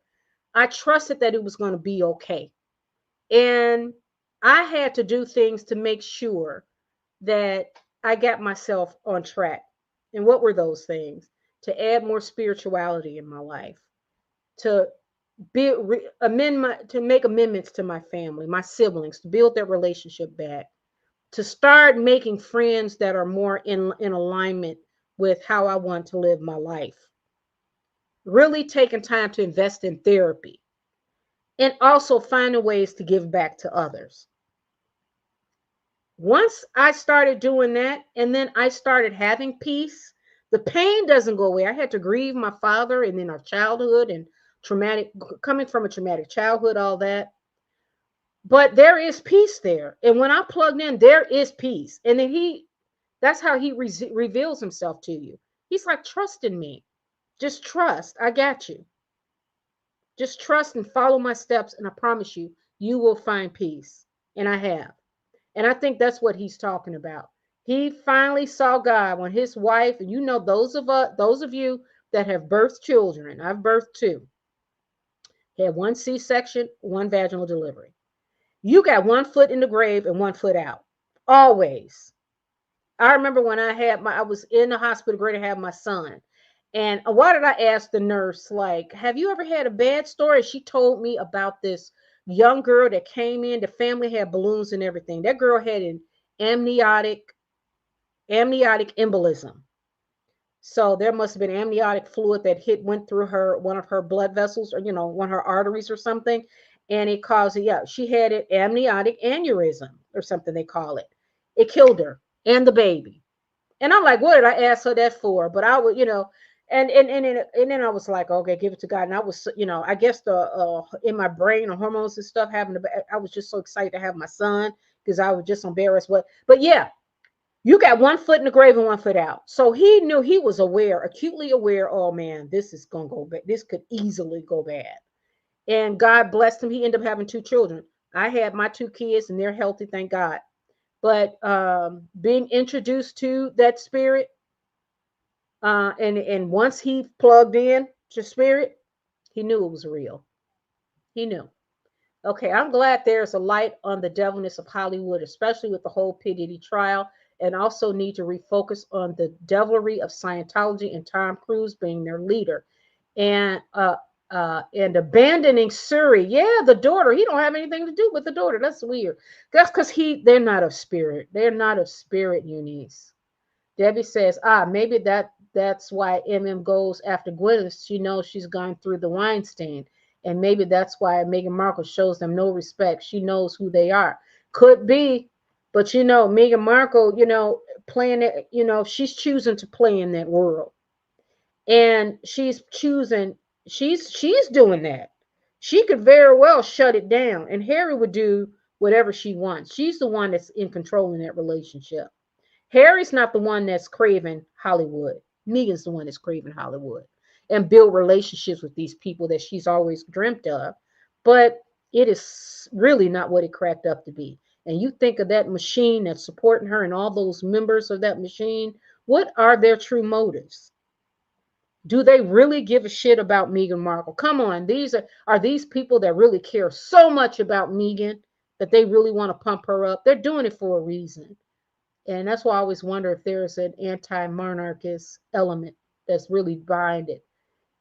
Can you take down Meghan Markle's pics? I took it down, Deborah. I know. She's disgusting. Charles need to grant Harry's wish, take the titles, and let him call himself Spencer. That's what I'm saying. Get Charles. I think King Charles has enabled Harry too. But I'm not sure if he had done it earlier, if it would have backfired on the royal family. So I think maybe letting Harry and Meghan hang themselves. I think this was probably the best way they can go, because now we are clear. It's crystal clear what their whole motive is. At the end of the day, I don't think it's love that Harry has for her. It's lust. Love doesn't make you look like Harry. I know. That's not love. That's not, you're right, Deborah. That's true.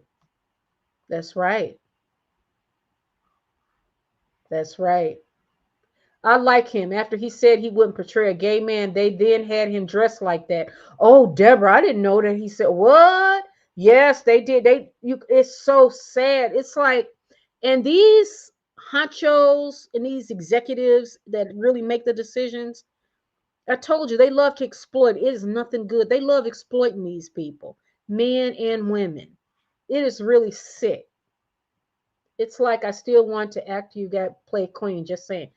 I still want to act. You gotta play queen. Yes, yeah. It's like they think it's funny, and they love to. I think they like to turn them out as a sport and degrade them, turn them into, like Terrence Howard said, they're no longer men.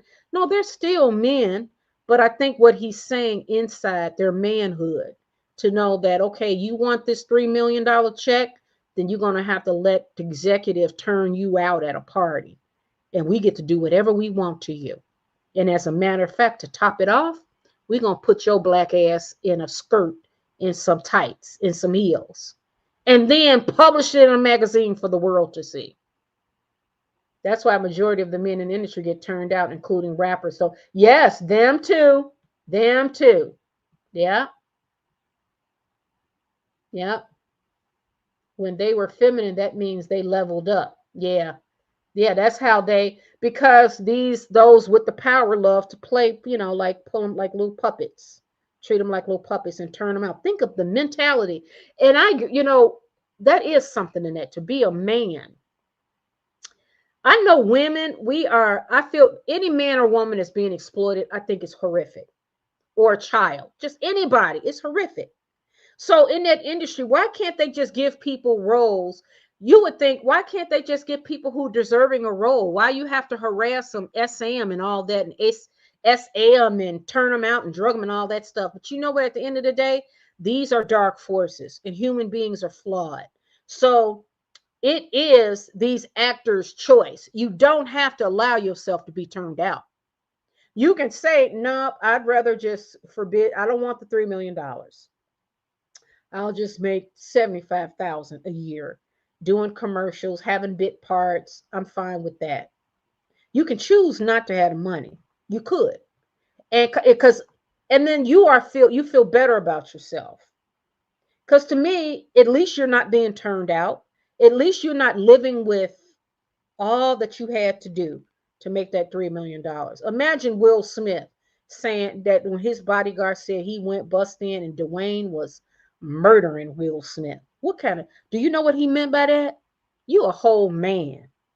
And you are allowed, he got turned out, allegedly.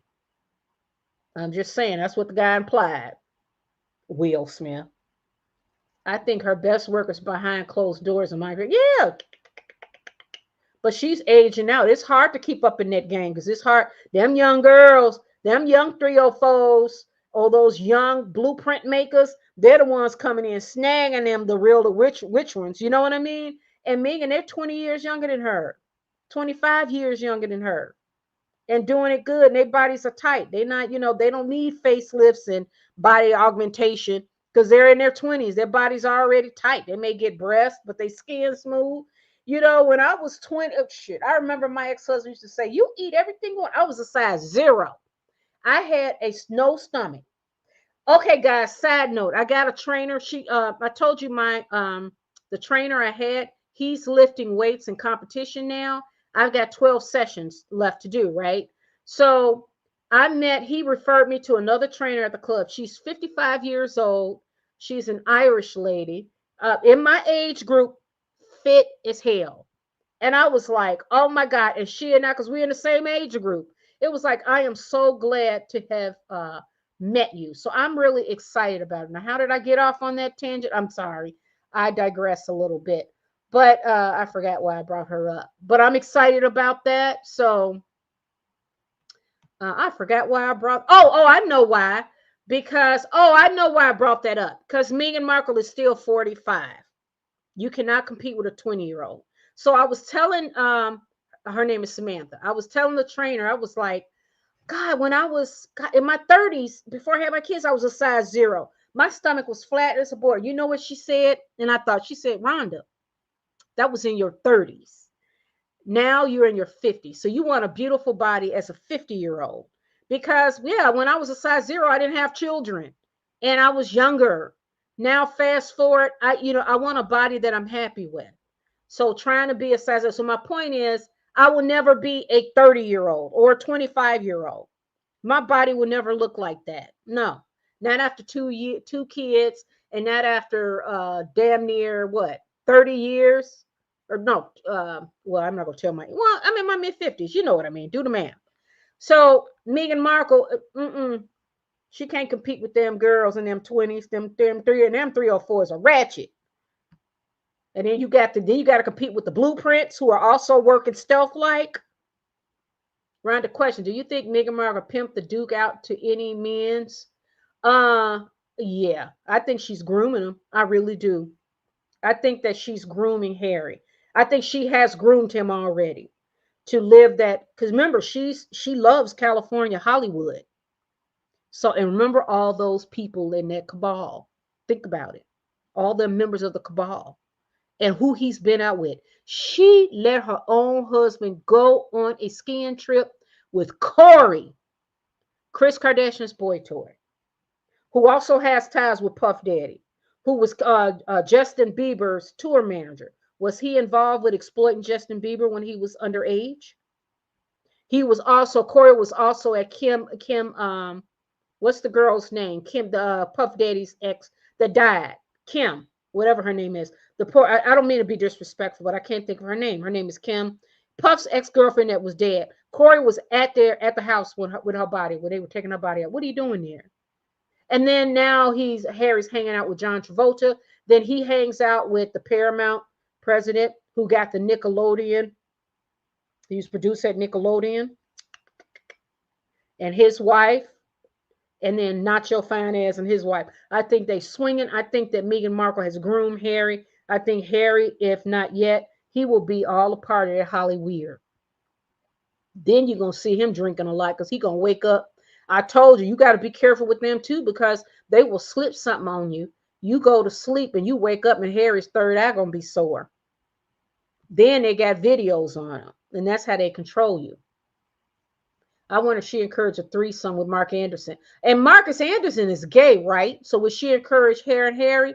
You got to be very, very careful with them people in that circle. You do.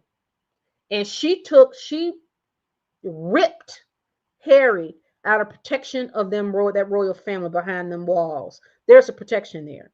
And she take them to California, to Hollywood.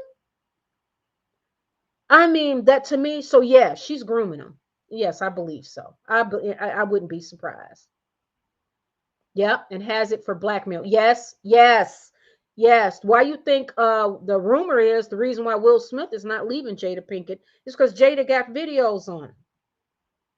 You know, when she backed up and it was Harry and Marcus. Oh, and she would put it on video. Yes, she would. Oh, yes, she would. Yes, she would. Yep. Don't get Kim Porter. Thank you. Yes, Kim Porter. Thank you, Nina. Yes. Corey was at Kim Porter's. The coroner is. I see the lady with the jacket. Coroner. I showed y'all that picture. He's standing there. It's like, what are you doing at her house, dude? What are you doing there? And then Corey was also the tour manager for Justin Bieber when he was underage. So when Justin Bieber, all of them stories, and then Corey, there are pictures of Corey on Puff Daddy's private jet planes. And then Corey gets with Kris Kardashian, the biggest pimp in Hollywood, in Hollywood, because they're together now, Hollywood and Hollyweird, no doubt. And then Kris edited her own daughter's sex tapes. I'm gonna say that. Where is God in any of that? Where is God in any of that? Where's the light in any of that? God is everywhere, but you think that's God? You think that's light? Do you want your children having that what kind of mother would do that? What kind of mother in her mind would think that's okay to do? Do you really think that I want to see my daughter or my son getting busy? Are you crazy? It's sick. The whole industry is sick. But this chick, drop hair, so she's grooming him, if not already. All right, guys, this has been really great. It's 2 hours, 15 minutes. All right, guys, listen. Thank you for joining me tonight. I had a great time. This was a great conversation. Let's stay of the light. and not of dark, but we got to be able to spot and shine light on darkness. We do. Help people know these traps out here. Because if you out here in this world without any support, it takes a village. You need family, friends. You need your own Hollywood choir. You need to go out there and help others. You protect yourself. Stay within the light. Stay within the light. You guys have a good night. Thank you so much. Thank you. Thank you so much. I will see you guys definitely tomorrow. All right. Good night. Love you. Mwah. Ciao.